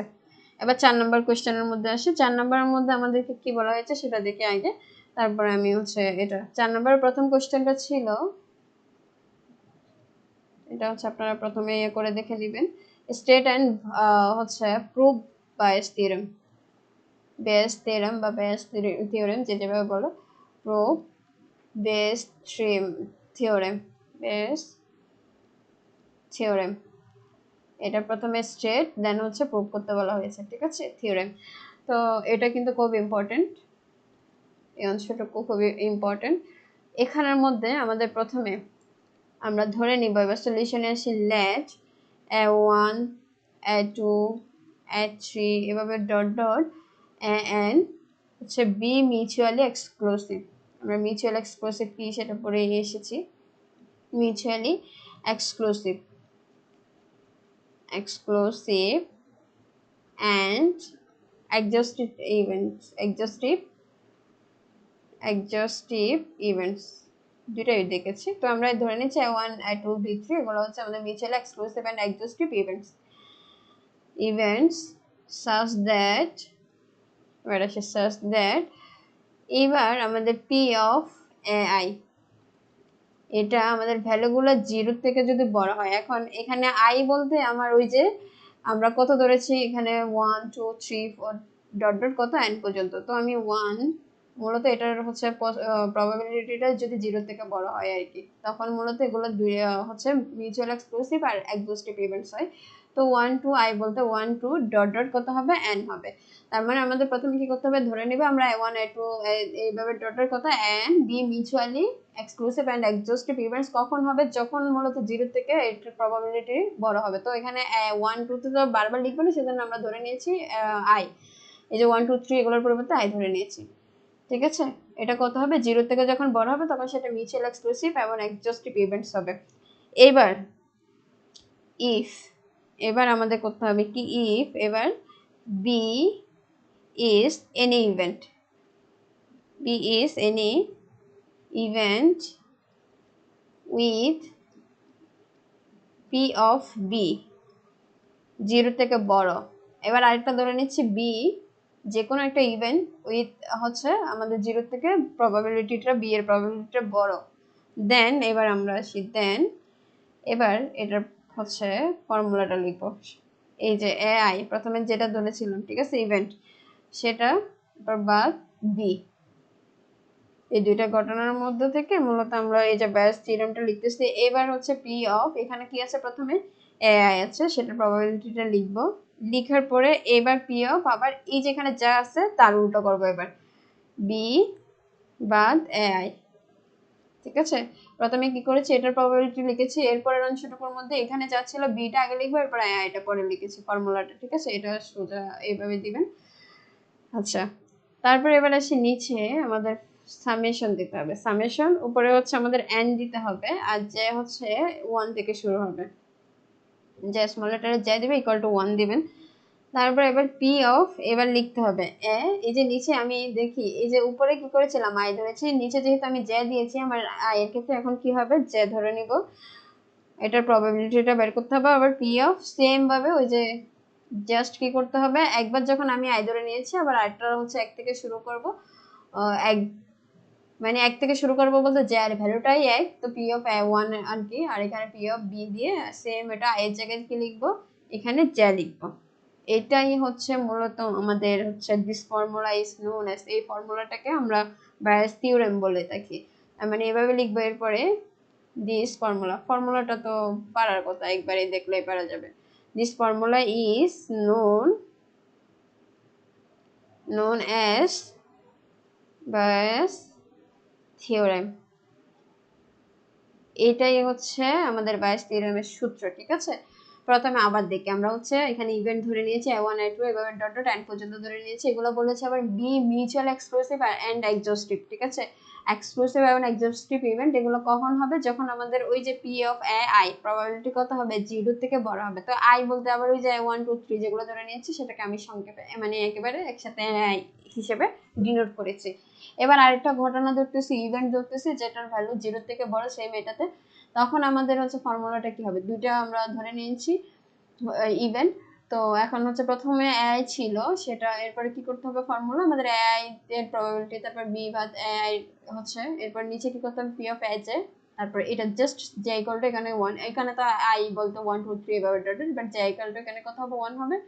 সেম হচ্ছে উপরে নিচে সেম, জাস্ট হচ্ছে আই আর জে এইটুকু তফাৎ, এটাকে বলা হয় বাইস থিওরেম। এখন এটা তো আমাদের হচ্ছে আমরা মানে স্টেটমেন্টটা দিছি মূলত, এখন এটার প্রুফ দেখাইতে হবে অবশ্যই। তো প্রুফটা দেখি, প্রুফ। এবার প্রুফটা হচ্ছে আমরা জানি from the definition,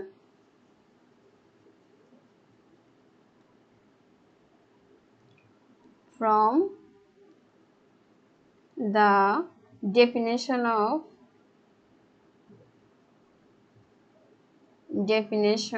of conditional probability, conditional probability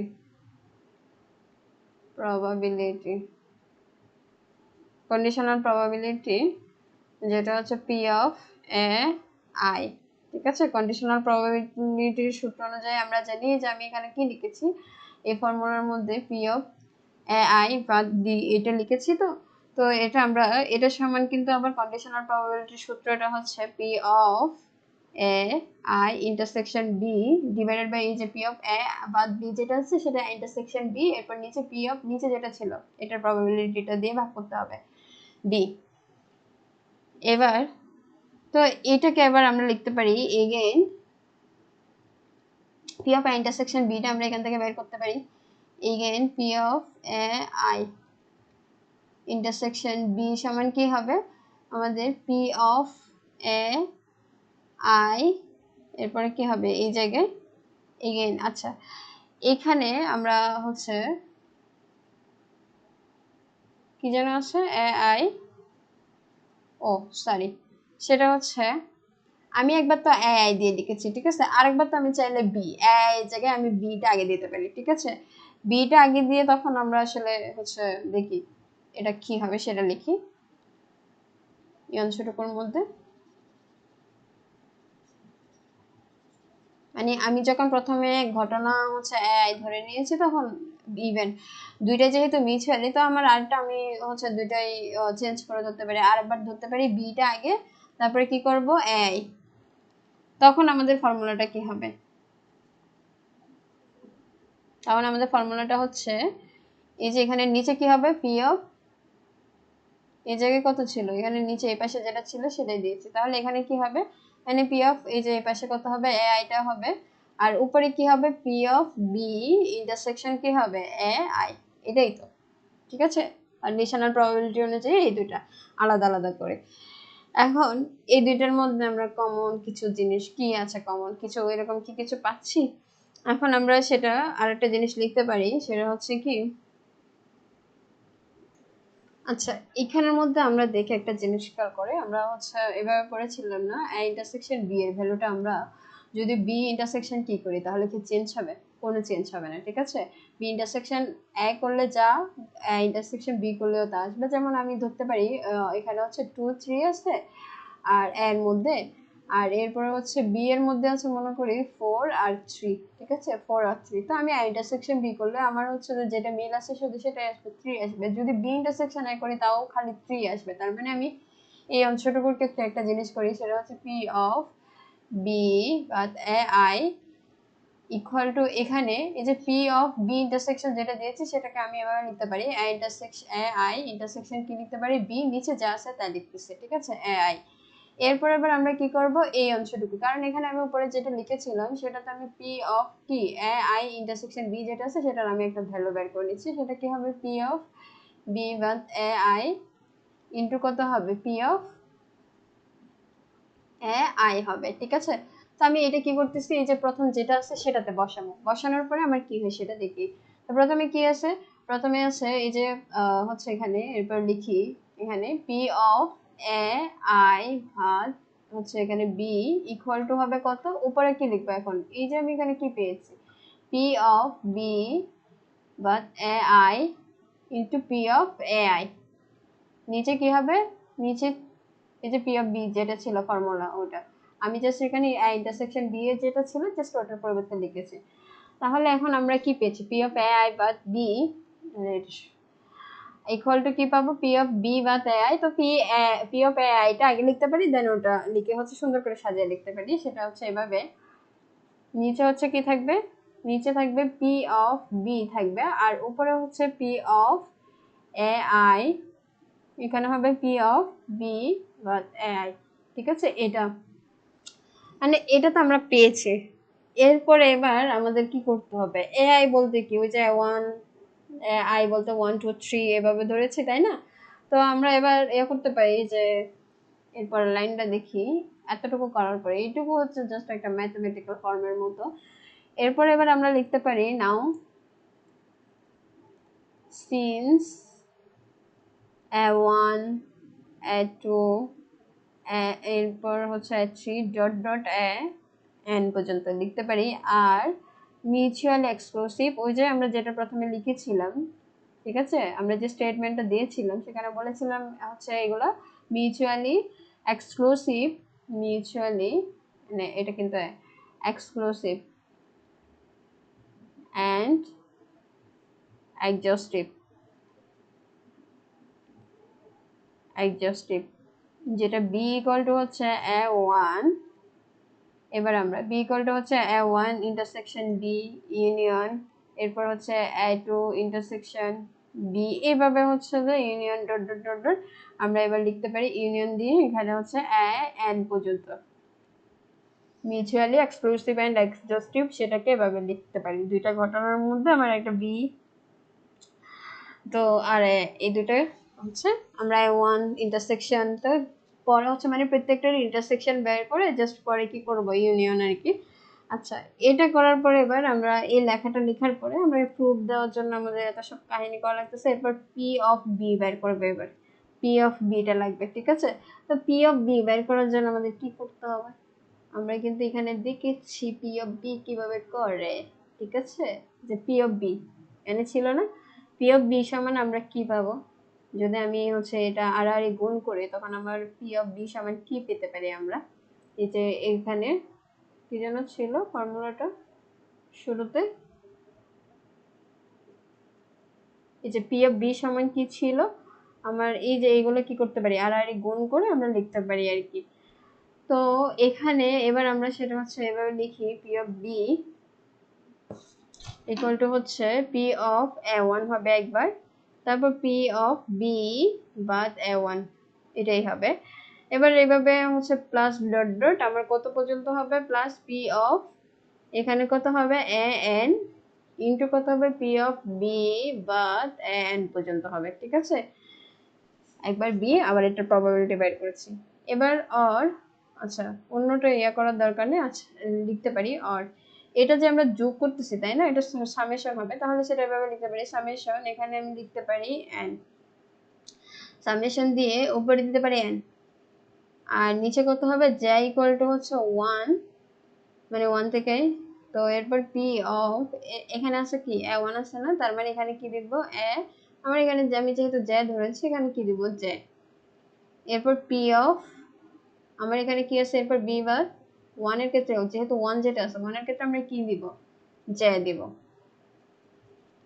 তাহলে এইবার আমরা লিখতে পারি যে substituting this value into conditional probability formula. এবার যদি এটাকে আমরা কন্ডিশনাল প্রবাবিলিটি ফর্মুলাতে নিয়ে যাই, কনভার্ট করি কন্ডিশনাল প্রবাবিলিটি,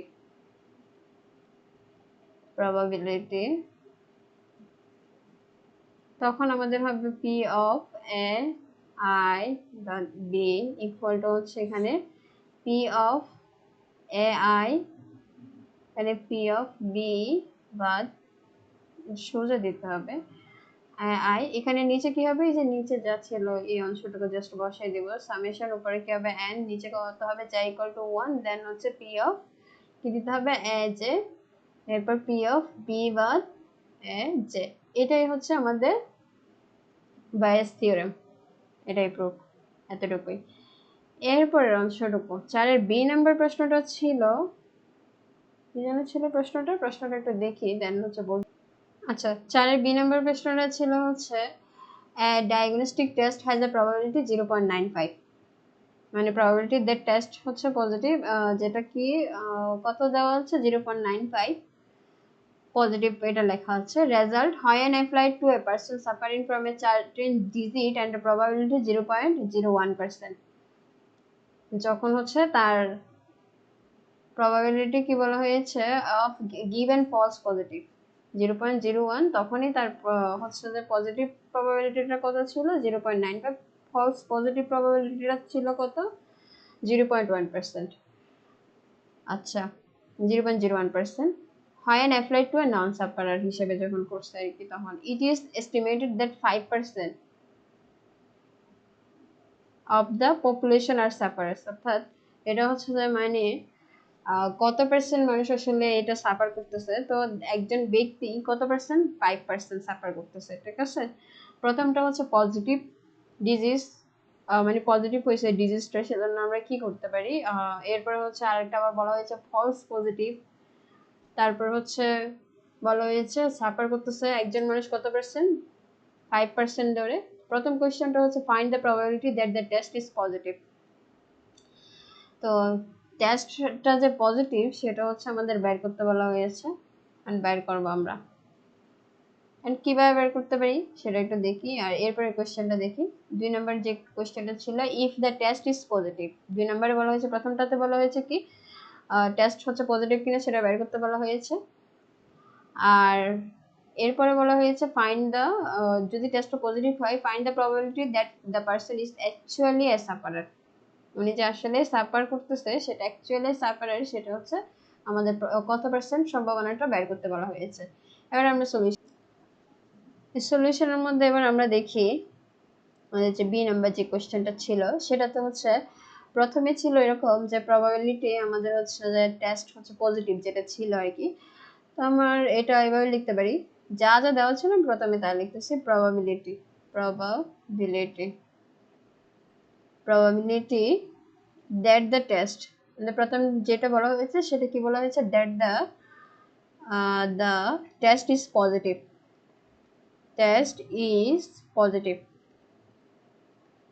পজিটিভ কখন পজিটিভ হয়, ইফ এ পারসন, যদি ওই রোগে সে আক্রান্ত হয় তখনই পজিটিভ হবে, if a person has the disease, তার যদি ওই রোগ থাকে তখন হ্যাজ দ্য ডিজিজ। আচ্ছা, তো এখন পজিটিভ, ঠিক আছে, প্রবাবিলিটি বের করতেছি, আমি ডিজিজের জন্য ডি ইউজ করতে পারি, যেহেতু এখানে আমার পজিটিভ উল্লেখ আছে সেজন্য আমরা এখানে প্লাস ইউজ করবো ডি, ডিজিজ, তখন পজিটিভ ডিজিজটা কত হবে এখানে 95, কারণ এটা দেওয়া ছিল 0.95। এবার ফলস পজিটিভ হচ্ছে পজিটিভ যেটা ছিল, প্রবাবিলিটি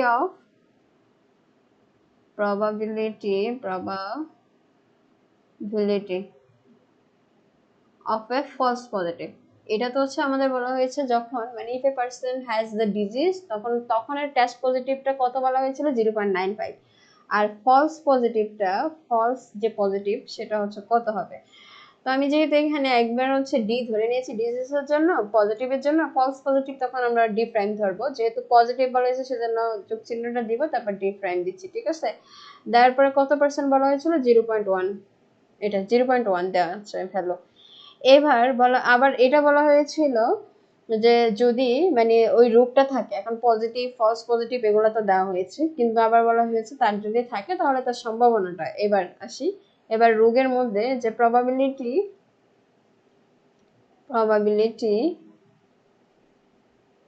দ্যাট আ পারসন যদি কারো থাকে সেটা কত হচ্ছে যে থাকবে, সম্ভাবনা কিরকম হবে, এগুলো পজিটিভ ফলস পজিটিভ গুলো দেওয়া আছে, কিন্তু অরিজিনালি সেটা কত হবে, সেটা the person has the disease আমাদের হচ্ছে পি অফ ডি ধরবো এবার আমরা, এই যে প্লাস চিহ্ন দিয়ে এই যে চিহ্নটা, এগুলো হচ্ছে যে আমরা কি করেছি, যখন পজিটিভ উল্লেখ আছে সেজন্য আমরা এইভাবে দিয়েছি। কিন্তু যখন এবার আমাদের জাস্ট হচ্ছে যে এখানে পজিটিভ উল্লেখ নেই, তখন আমাদের এই যে P of D, probability of disease আর কি, এটা কত হবে, 0. দেওয়া ছিল 0.05 দেওয়া ছিল। ঠিক আছে, এখানে নিজে থেকে কিছু লেখা না, এটা প্রশ্নের মধ্যে দেওয়া ছিল। এইবার আমাদেরকে বলা হয়েছে কি, যে টেস্ট পজিটিভের প্রবাবিলিটি কত হবে, এটা টেস্ট। তো এখন আমরা জানি আসলে এটা কত, একজনের হচ্ছে যদি কারোর ডিজিজটা থাকে তাহলে তার প্রবাবিলিটি বলা হয়েছে কত, 0.05। আসলেই তার পজিটিভ কিনা সেটা বের করার জন্য আমাদের কি করতে হবে, আমরা জানি শিওর কোনো ঘটনার জন্য কি স্টেট প্রবাবিলিটির মধ্যে আমরা 1 ব্যবহার করতে, একের চেয়ে বেশি হবে না, নিশ্চিত হওয়ার জন্য নিশ্চিত ঘটনা 1। তাহলে আমরা যে নতুন হচ্ছে যে কতটুকু আসলে তার হচ্ছে পজিটিভ কিনা সেটা বের করার জন্য আমাদের কি করতে হবে, পি অফ ডি প্রাইম, এখানে ডি যেহেতু ধরেছে এবার ডি প্রাইম ধরবো। তো 1 থেকে বিগ করবো, 1 থেকে কত বিগ করবো, 0.05 বিগ করবো, তাহলে কত পাবো, 0.95। 0.95 আগের যেগুলো, ওগুলো হচ্ছে যা দেওয়া ছিল আমি তাই লিখেছি, ওগুলো চাইলে আপনারা না লিখতে পারেন। মেন জিনিস হচ্ছে আমাদের এখানে পার্সোনাল ডিজিজটা কত প্রবাবিলিটি তখন, আর টোটাল থেকে আমাদের কতটুকু আসলে তার সম্ভাবনা আছে পজিটিভ কত হবে সেটাই হচ্ছে বের করতে বলা হয়েছে। তো 0.95 এটা হচ্ছে 1 নম্বর উত্তর। 2 নম্বরটা আসি, 2 নম্বরের মধ্যে বলা হয়েছে ফাইন্ড দ্য প্রবাবিলিটি দ্যাট, আচ্ছা এটা প্রথমটার ক্ষেত্রে না, এখনো হয় নাই, কিন্তু এখানে আরেকটা কাজ আছে। আমি তো পি অফ ডি প্রাইমেরটাও বের করেছি, এই যে এখানে হচ্ছে আমার 0. যদি বলা হয়েছে থাকে তখন 0.05, আর যদি না থাকে তখন কত হবে, 0.95। এবার আমাদের টোটাল ল অফ টোটাল প্রবাবিলিটিটা ব্যবহার করতে হবে। তো এরপরে দেখি ইউজিং দ্য, বলা হয়েছে find the probability that the test is positive, সেজন্য এবার কি করতে হবে, the law of total probability, যা যা ছিল সব ইনফরমেশন, যে থাকলে তখন তার প্রবাবিলিটি কত, না থাকলে তখন কতটুকু, সব বের করেছি। এবার টোটাল তার পজিটিভ হবে কিনা সেটা বের করতে হবে, দ্য টোটাল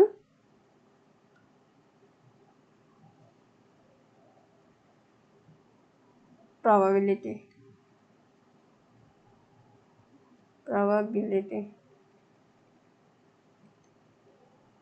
সেটা এই যে পজিটিভ যেহেতু দেওয়া বলা হয়েছে সেজন্য পি অফ পজিটিভ দেওয়া হয়েছে। এবার আসি, আমার এখানে হওয়ার পসিবিলিটিটা কত বলছে, পি অফ ডি, ঠিক আছে। এটার সাথে এবার আমাদের করতে হবে কি, আমার যে পজিটিভ যেটা বলা হয়েছিল, পজিটিভ প্রবাবিলিটিটা কত হবে, পজিটিভ প্রবাবিলিটিটা হচ্ছে এই যে প্লাস, এইভাবে তো আমরা লিখেছি, এটা হচ্ছে হওয়ার সম্ভাবনা, সেজন্য এটা পজিটিভ প্রবাবিলিটিটা। আর এটা কি না হওয়ার সম্ভাবনাটা কত, পি অফ ডি প্রাইম। আর শুরুতে কি কি বলা হয়েছে, ফলস পজিটিভ যেটা বলা হয়েছে, তার মানে সেটা লিখবো। এবার এই দুইটা পরস্পর গুণ করে যোগ করে দেবো আর কি। তো ফলস পজিটিভ যেটা বলা হয়েছে সেটা লিখছি, ঠিক আছে। এবার আমাদের পি অফ ডি এরটা কত লেখা ছিল, 0.05, তার সাথে এবার পি অফ যেটা আমাদের হচ্ছে পজিটিভ যে প্রবাবিলিটিটা দেওয়া ছিল সেটা কত দেওয়া ছিল, 0.95 দেওয়া ছিল। আবার এটা না হওয়ার সম্ভাবনাটা কত বের করেছে, 0.95। আর ফলস যে প্রবাবিলিটিটা দেওয়া ছিল আর কি, ফলস যে পজিটিভটা দেওয়া ছিল সেটা কত ছিল, 0.01। তাহলে গুণ করে যোগ করে ফেলে, যেটা কত আসবে, 0.057। তাহলে টেস্টের ভ্যালুটা কত আসবে, পজিটিভটা কত হবে, 0.057 হবে। কি করেছি আমরা আবার খেয়াল করি, সেটা হচ্ছে প্রথমে আমাদের একটা পজিটিভ প্রবাবিলিটি দেওয়া ছিল, সেটা লিখেছি পজিটিভ প্রবাবিলিটি। তারপরে হচ্ছে আবার ফলস প্রবাবিলিটিটা দেওয়া ছিল, এই দুইটা হচ্ছে পজিটিভ একটা দেওয়া ছিল টেস্টের রেজাল্ট, আর এটা হচ্ছে ফলস পজিটিভ দেওয়া ছিল। তারপরে আমার আসলে মানে কারো যদি ওইরূপটা থাকে তাহলে তার প্রবাবিলিটি কত সেটা দেওয়া ছিল, আর না থাকলে কত হবে সেটা আমরা বের করে নিচ্ছি। এবার টোটাল সবগুলো মিলে আমাদের আসলে কত হবে প্রবাবিলিটি সেটা বের করেছি। তো আমার যেটার সাথে যে যেটা হবে সেটার সাথে পজিটিভটা, যেটা হবে না সেটার সাথে হচ্ছে ফলসটা হবে আর কি। তো টোটাল যোগ করে দিলে কত আসছে, 0.057, এটাই হচ্ছে পজিটিভ হচ্ছে প্রবাবিলিটির ভ্যালু।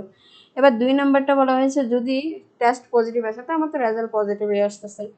তো যদি টেস্ট পজিটিভ আসে তখন আমাদের বলা হচ্ছে find the probability that the person actually has the disease, আসলে ওই যে পারসনের অ্যাকচুয়ালি যে ওই ডিজিজটা আছে সেটা হচ্ছে প্রবাবিলিটি বের করতে বলা হয়েছে। তো এখানে আমরা ভয়েস থিওরেমটা ইউজ করব। 2 নাম্বারটা এবার দেখি, সেটা হচ্ছে ইউজিং ইনভার্স থিওরেম।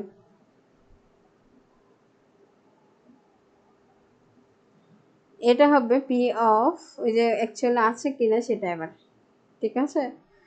আমাদের এবার এটা করতে হবে কি, পি অফ, আমাদের প্রথম কাজটা হচ্ছে ডি, তারপর কি করব আমরা, পি অফ ওই যে প্লাস দিয়ে, মানে এটার উল্টা, এই চিহ্নটা দেখেন উল্টা, এটার উল্টা। এবার কি করব, প্লাসেরটা আগে আসবে, দেন হচ্ছে ডিটা থাকবে, নিচে কি হবে, নিচে অবশ্যই প্লাসটা থাকবে। এই যে আমরা যেমন কি করেছিলাম, এ আর বি করেছিলাম, তখন নিচে বি ছিল যেহেতু, তো এখানে কত হবে, এখানে প্লাস হবে। তো আমার P of D plus D এগুলো সব মানটা আমরা আগে বের করে রাখছি। পি অফ প্লাস এর মানটা কত পেয়েছি, 0.057, এটা বসাচ্ছি পজিটিভে 0.057। আর পি অফ ডি এরটা কত পেয়েছিলাম, 0.05, তারপর হচ্ছে ইন্টু এটা পজিটিভ এরটা কত পেয়েছিলাম, 0.95 পেয়েছি। তাহলে সব হিসাব করলে আসবে 0.8333। তাহলে সেটাকে যদি আমি পার্সেন্টেজে নিয়ে যাই তাহলে 83.33%, অর্থাৎ ওই লোকের যে আসলে ওই ডিজিজটা আছে তার সম্ভাবনা কত, 83.33%। ঠিক আছে,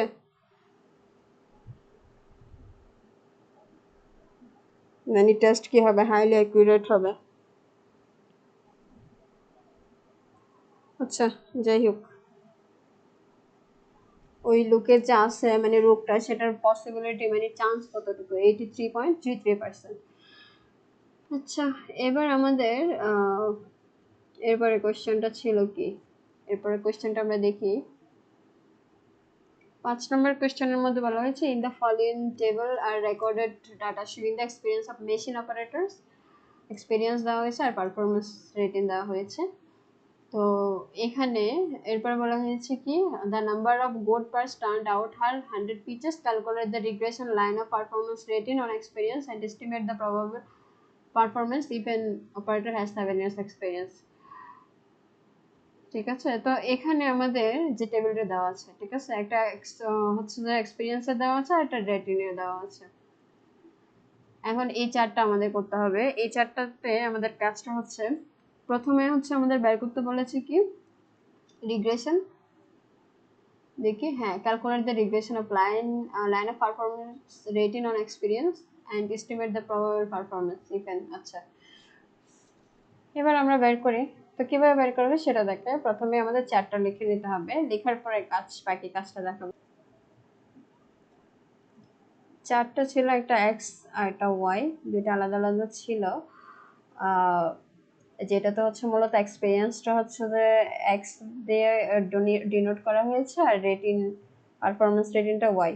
তো আমি এখানে লিখতেছি 16, যেটা হচ্ছে আমাদের এক্সপিরিয়েন্স, এরপর হচ্ছে 12, দেন 18, এরপর হচ্ছে 4, 3, 10, 5, 12। এবার পারফরমেন্স রেটিংটা হচ্ছে, প্রথমটা হচ্ছে 87, তারপরেরটা হচ্ছে 88, এরপরটা হচ্ছে 89, তারপর হচ্ছে 68, এরপর হচ্ছে 78, তারপরটা হচ্ছে 80, তারপর 75, এরপর হচ্ছে 82। এটা হচ্ছে এক্সপিরিয়েন্স আর এটা হচ্ছে পারফরমেন্স রেটিং। এবার আমাদেরকে, যেহেতু আমরা কি বের করব, রিগ্রেশনটা বের করব, ঠিক আছে। রিগ্রেশন বের করার জন্য আমাদের হচ্ছে ফর্মুলা জানতে হবে আগে, রিগ্রেশন কোএফিসিয়েন্ট বের করার জন্য। আচ্ছা, ফর্মুলা তো দেখাবো, আর সাথে এখানে আমাদের যা যা লাগবে সেই জিনিসটা আমরা বের করে নিই। এবার আমাদের এক্স স্কোয়ার বের করে নিতে হবে, ওয়াই স্কোয়ারের ভ্যালু বের করে নিতে হবে, এক্স ওয়াই, কারণ এগুলো আমাদের লাগবে।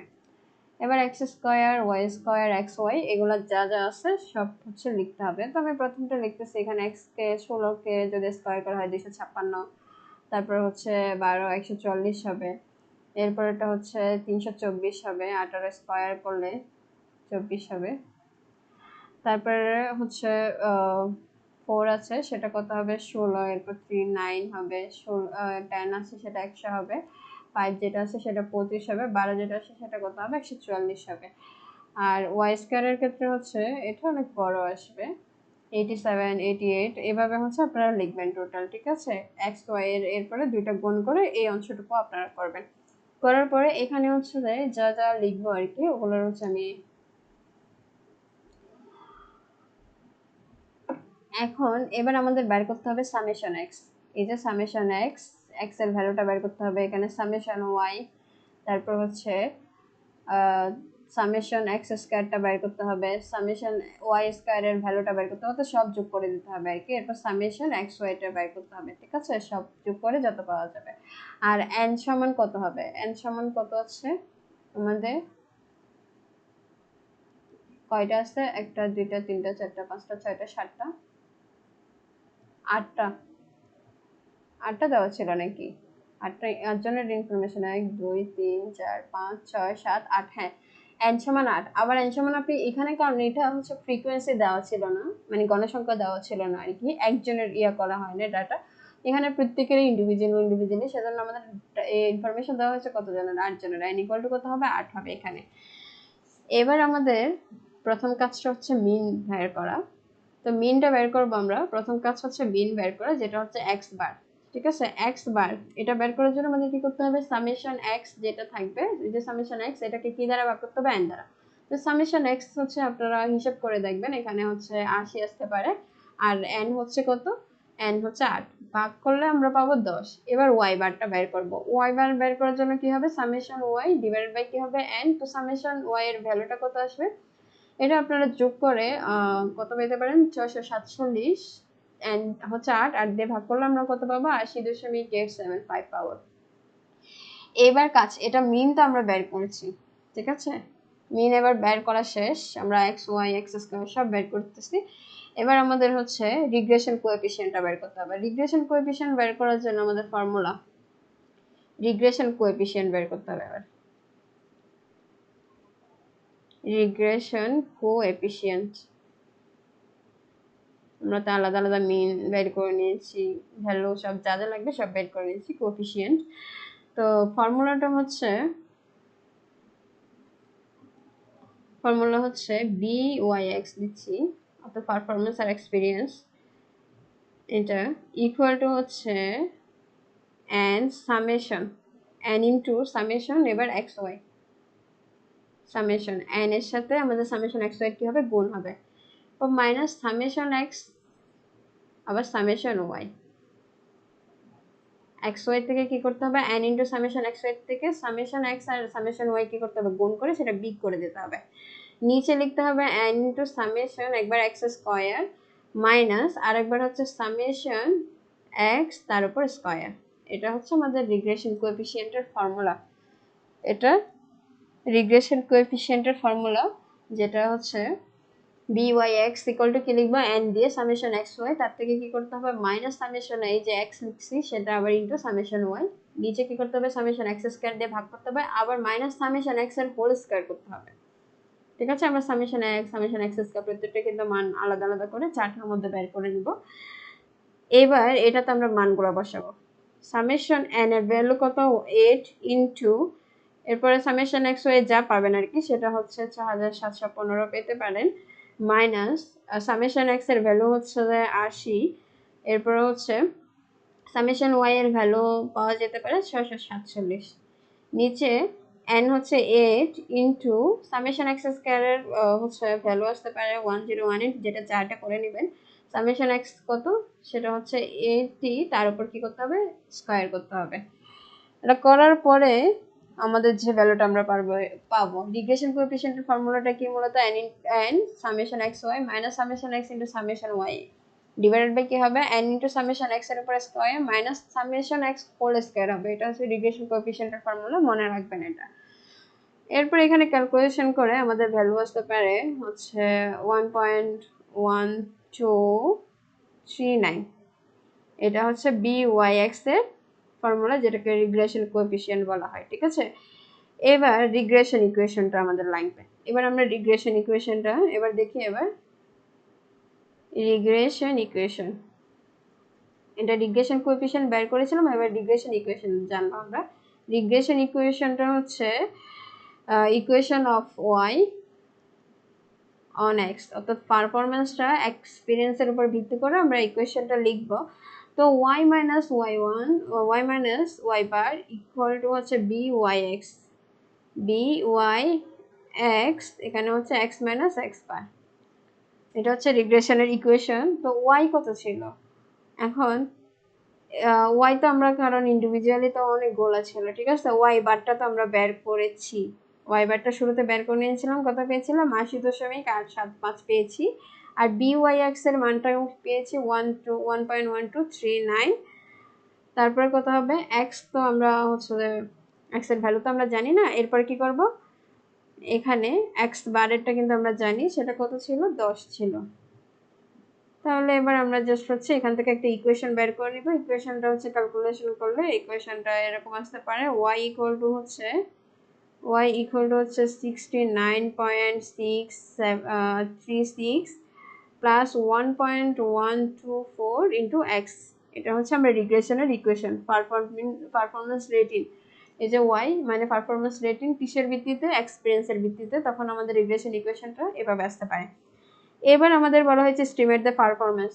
এটা আমরা কি করেছি, প্রথমে আমাদের যে রিগ্রেশন বের করতে বলেছে রিগ্রেশন ইকুয়েশন, সেটা কিন্তু আমরা বের করে নিয়েছি।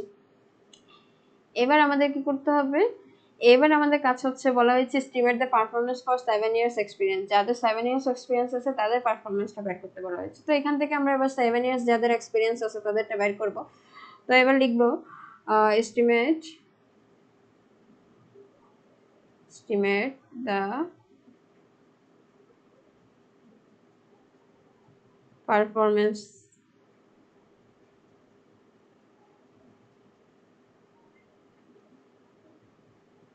for 7 years experience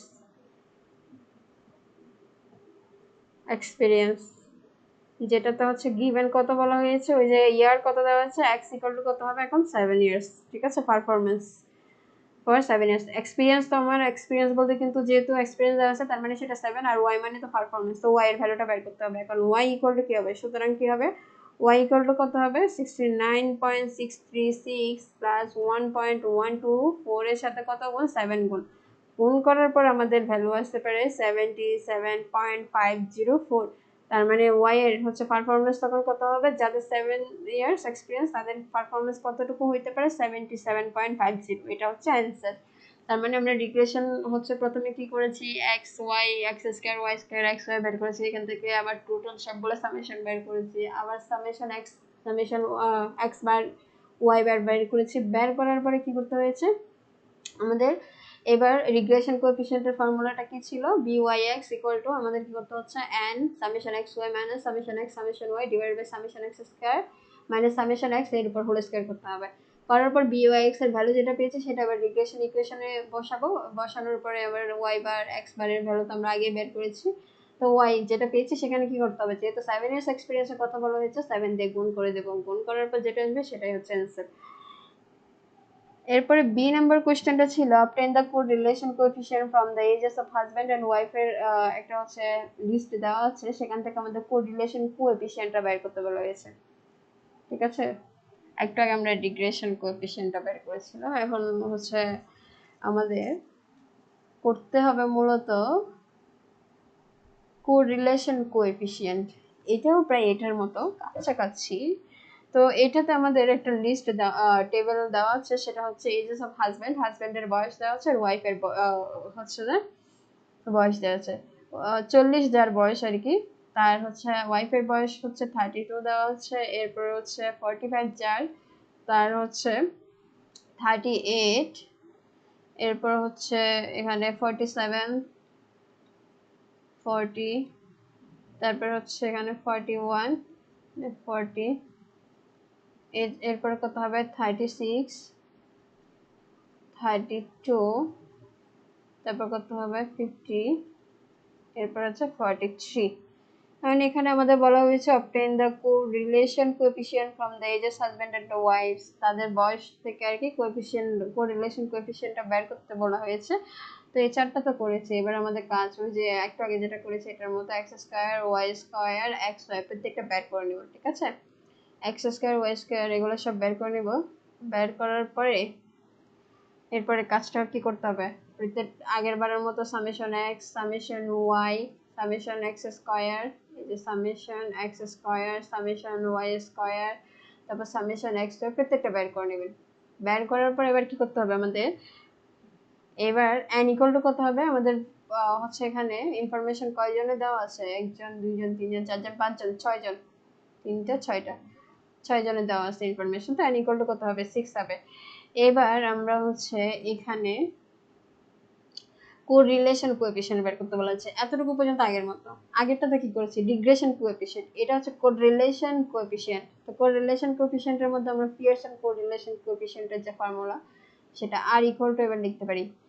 এবার আমরা r এর মান বের করব, r ইকুয়াল টু এই যে r n summation x y, আগের মতোই একটু ডিফারেন্ট আছে, সামেশন x সামেশন y, উপরের এই অংশটুকু কিন্তু আগেরটার মতোই, নিচের অংশটুকুর মধ্যে আসে এবার রুট, নিচের অংশটুকুর মধ্যে রুট। এবার লিখতে হবে n, n দেওয়ার পর সামেশন, সামেশন হচ্ছে এরপর x স্কয়ার হবে, n summation x square minus এরপরে সামেশন, এটা আমি হচ্ছে এখানে আমি থার্ড ব্র্যাকেট ইউজ করি যেহেতু আমার ভিতরে আবার ব্র্যাকেট ইউজ হবে, n দিয়ে সামেশন x স্কয়ার, এরপর সামেশন x যেটা থাকবে সেটাকে বাইরে স্কয়ার করতে হবে, করব এতটুকু পর্যন্ত। এরপর ইনটু আবার হচ্ছে এবার সেম কাজ y এর ক্ষেত্রে হবে, n সামেশন y স্কয়ার, তারপর হচ্ছে মাইনাস সামেশন y তার উপর বাইরে স্কয়ার করব, মানে বুঝি যে আমরা সামেশন প্রথমে n সামেশন x y তার থেকে আলাদা আলাদা করে গুণ করতেছি, আবার n সামেশন x স্কয়ার তাকে কি করব আবার মাইনাস n বাদ দিয়ে সামেশন x এর উপর square into n summation y square minus summation y তার উপর স্কয়ার করব। করার পরে এখানের মধ্যে আমাদের যে রেজাল্ট আসবে সেটা বের করব, সেটা কত আসতে পারে আমরা মানগুলো বসাবো, বসানোর পরে আপনারা মানগুলো বসাবেন, বসানোর পরে এখানে আসতে পারে হচ্ছে সব মিলে হচ্ছে উপরে নিচে আর কি যা আছে সব হিসাব করে আমরা r এর মানটা কত পেতে পারি 0.855 পেতে পারি। এগুলো আপনারা সব বের করবেন, আমি এতগুলো বের করতেছি না, এটা সময়ের একটা আছে, বের করবেন। বের করার পরে এবার আমরা যেহেতু r এর মানটা কত পেয়েছি, সিন্স r ইকুয়াল টু হচ্ছে 0.855, ঠিক আছে, r এর মান যেহেতু এটা পেয়েছি তো এটা হচ্ছে প্রায় আমার 0.855 যেটা আছে সেটা একের কাছাকাছি, ঠিক আছে, একের কাছাকাছি যেহেতু সেহেতু আমরা এবার লিখতে পারি দেয়ার ইজ এ কোরিলেশন, আমি বলি কোরিলেশন কোএফিশিয়েন্ট হচ্ছে r, যেটা আমরা কিন্তু বের করে ফেলেছি, কিভাবে বের করেছি সেটা তো দেখিয়েছি। তো r এর মান যেহেতু একের কাছাকাছি তার মানে এখানে হচ্ছে there is a strong positive correlation, strong positive correlation আছে হাজব্যান্ড আর ওয়াইফের মধ্যে কিন্তু। তো পজিটিভ মানে এই যে হাজব্যান্ড ওয়াইফের মধ্যে কিরকম সম্পর্ক সেটাও কিন্তু এই যে পরিসংখ্যানের মাধ্যমে বের করা যাচ্ছে, এটা মজার আসলে। পজিটিভ correlation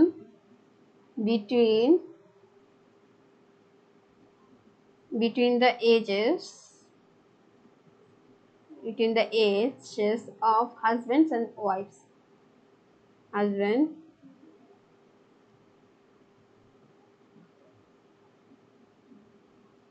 মানে আসলে এটা দিয়ে বোঝায় হচ্ছে কি আমাদের হাজব্যান্ডের বয়স বাড়লে ওয়াইফের বয়স হতে পারবে নরমাল হিসেবে আর কি।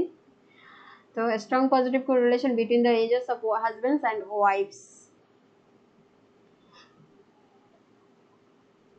ওয়াইফস এর মধ্যে আবার অনেকে আবার এটা এটা ভি লেখা হয় প্লুরাল নাম্বার হলে, মূলত এটা দিয়ে বোঝাচ্ছে হচ্ছে হাজব্যান্ডের বয়স বাড়লে আর ওয়াইফের বয়সও বাড়বে, যেটা নর্মালি আমরা জানি আর কি। তো এটা হিসাবটা এবার বের করেছে। এরপরে এবার আসি 7 নম্বর যে কোশ্চেনটা, 7 নম্বর কোশ্চেনে দেখি 7 নম্বর নাকি 6 নম্বরে দেখি, এবার হচ্ছে 6 নম্বর কোশ্চেন দেখবো। 6 নম্বরের মধ্যে প্রথমে বলা হয়েছে define normal distribution, right down the properties of normal distribution. তো নর্মাল ডিস্ট্রিবিউশন কি আর এটা হচ্ছে প্রপার্টিস গুলো। মূলত নর্মাল ডিস্ট্রিবিউশন হচ্ছে একটা কন্টিনিউয়াস প্রবাবিলিটি ডিস্ট্রিবিউশন হয়, যেটাতে হচ্ছে মূলত সিমেট্রিক মানে যে নর্মাল ডিস্ট্রিবিউশন সেটা সিমেট্রিক হবে, আর এটা হচ্ছে গড় মিন সম্পর্কে বলা হয় এটাকে। তো এটাকে আবার আরেকটা বলা হয় যেটা হচ্ছে গাউসিয়ান ডিস্ট্রিবিউশন বলা হয়। এটার কারণটা হচ্ছে এটা মূলত মানে এটা হচ্ছে মানে আমরা পরিচিত হয়েছি ম্যাথমেটিশিয়ান কার্ল ফ্রেডরিক গাউস ওনার দ্বারা, যার কারণে এটা গাউসিয়ান ডিস্ট্রিবিউশনও বলা হয় নর্মাল ডিস্ট্রিবিউশনকে আর কি। তো the probability density function of a normal ডিস্ট্রিবিউশনটা আমরা দেখতে পারি। আচ্ছা এতটুকু হচ্ছে যে জানলেই হবে, জাস্ট এটার কাজটা কি, এটা মূলত মিন সম্পর্কে, আর এটার হচ্ছে গ্রাফ যেটা বলা হয় ওটা হচ্ছে তো মূলত চারটা সিমেট্রিক হবে গ্রাফটা। এটাকে আবার গাউসিয়ান ডিস্ট্রিবিউশনও বলা হয়, কারণ কি এটা ম্যাথমেটিশিয়ান কার্ল ফ্রেডরিক গাউসই মূলত হচ্ছে যে ইন্ট্রোডিউস করিয়েছেন তাই। আচ্ছা, এটার আবার প্রপার্টিস গুলা কি কি আমি জাস্ট এখানে বলতেছি, লিখবো না। প্রপার্টিস গুলা হচ্ছে এটার, আচ্ছা প্রপার্টিস গুলো একটু করে এখানে এরিয়া করি। সেটা হচ্ছে প্রথম প্রপার্টিস হতে পারে, সেটা হচ্ছে normal distribution always bell shaped হয় আর পারফেক্টলি সিমেট্রিক্যাল হবে। এটা হচ্ছে নর্মাল ডিস্ট্রিবিউশন কি হবে, বেল শেপড। এটার হচ্ছে যে ইয়াটার ডায়াগ্রামটা সেটা হচ্ছে বেল শেপড, এই যে এইভাবে হবে, ঠিক আছে, বেলের মতো এই যে এইভাবে বেল শেপড হবে, বেল শেপড, এবং অলওয়েজ এটা কি হবে, সিমেট্রিক্যাল হবে এন্ড পারফেক্টলি সিমেট্রিক্যাল, ঠিক আছে, এটা লিখতেছি না। দেন 2 নাম্বার হচ্ছে এটাতে হচ্ছে যে মিন আর মিডিয়ান, মিন নর্মাল ডিস্ট্রিবিউশনের মধ্যে খেয়াল রাখবেন, মিন মিডিয়ান, মিন যা মিডিয়ান তা মোটও তা, প্রত্যেকটা হচ্ছে সেম নর্মাল ডিস্ট্রিবিউশনের ক্ষেত্রে।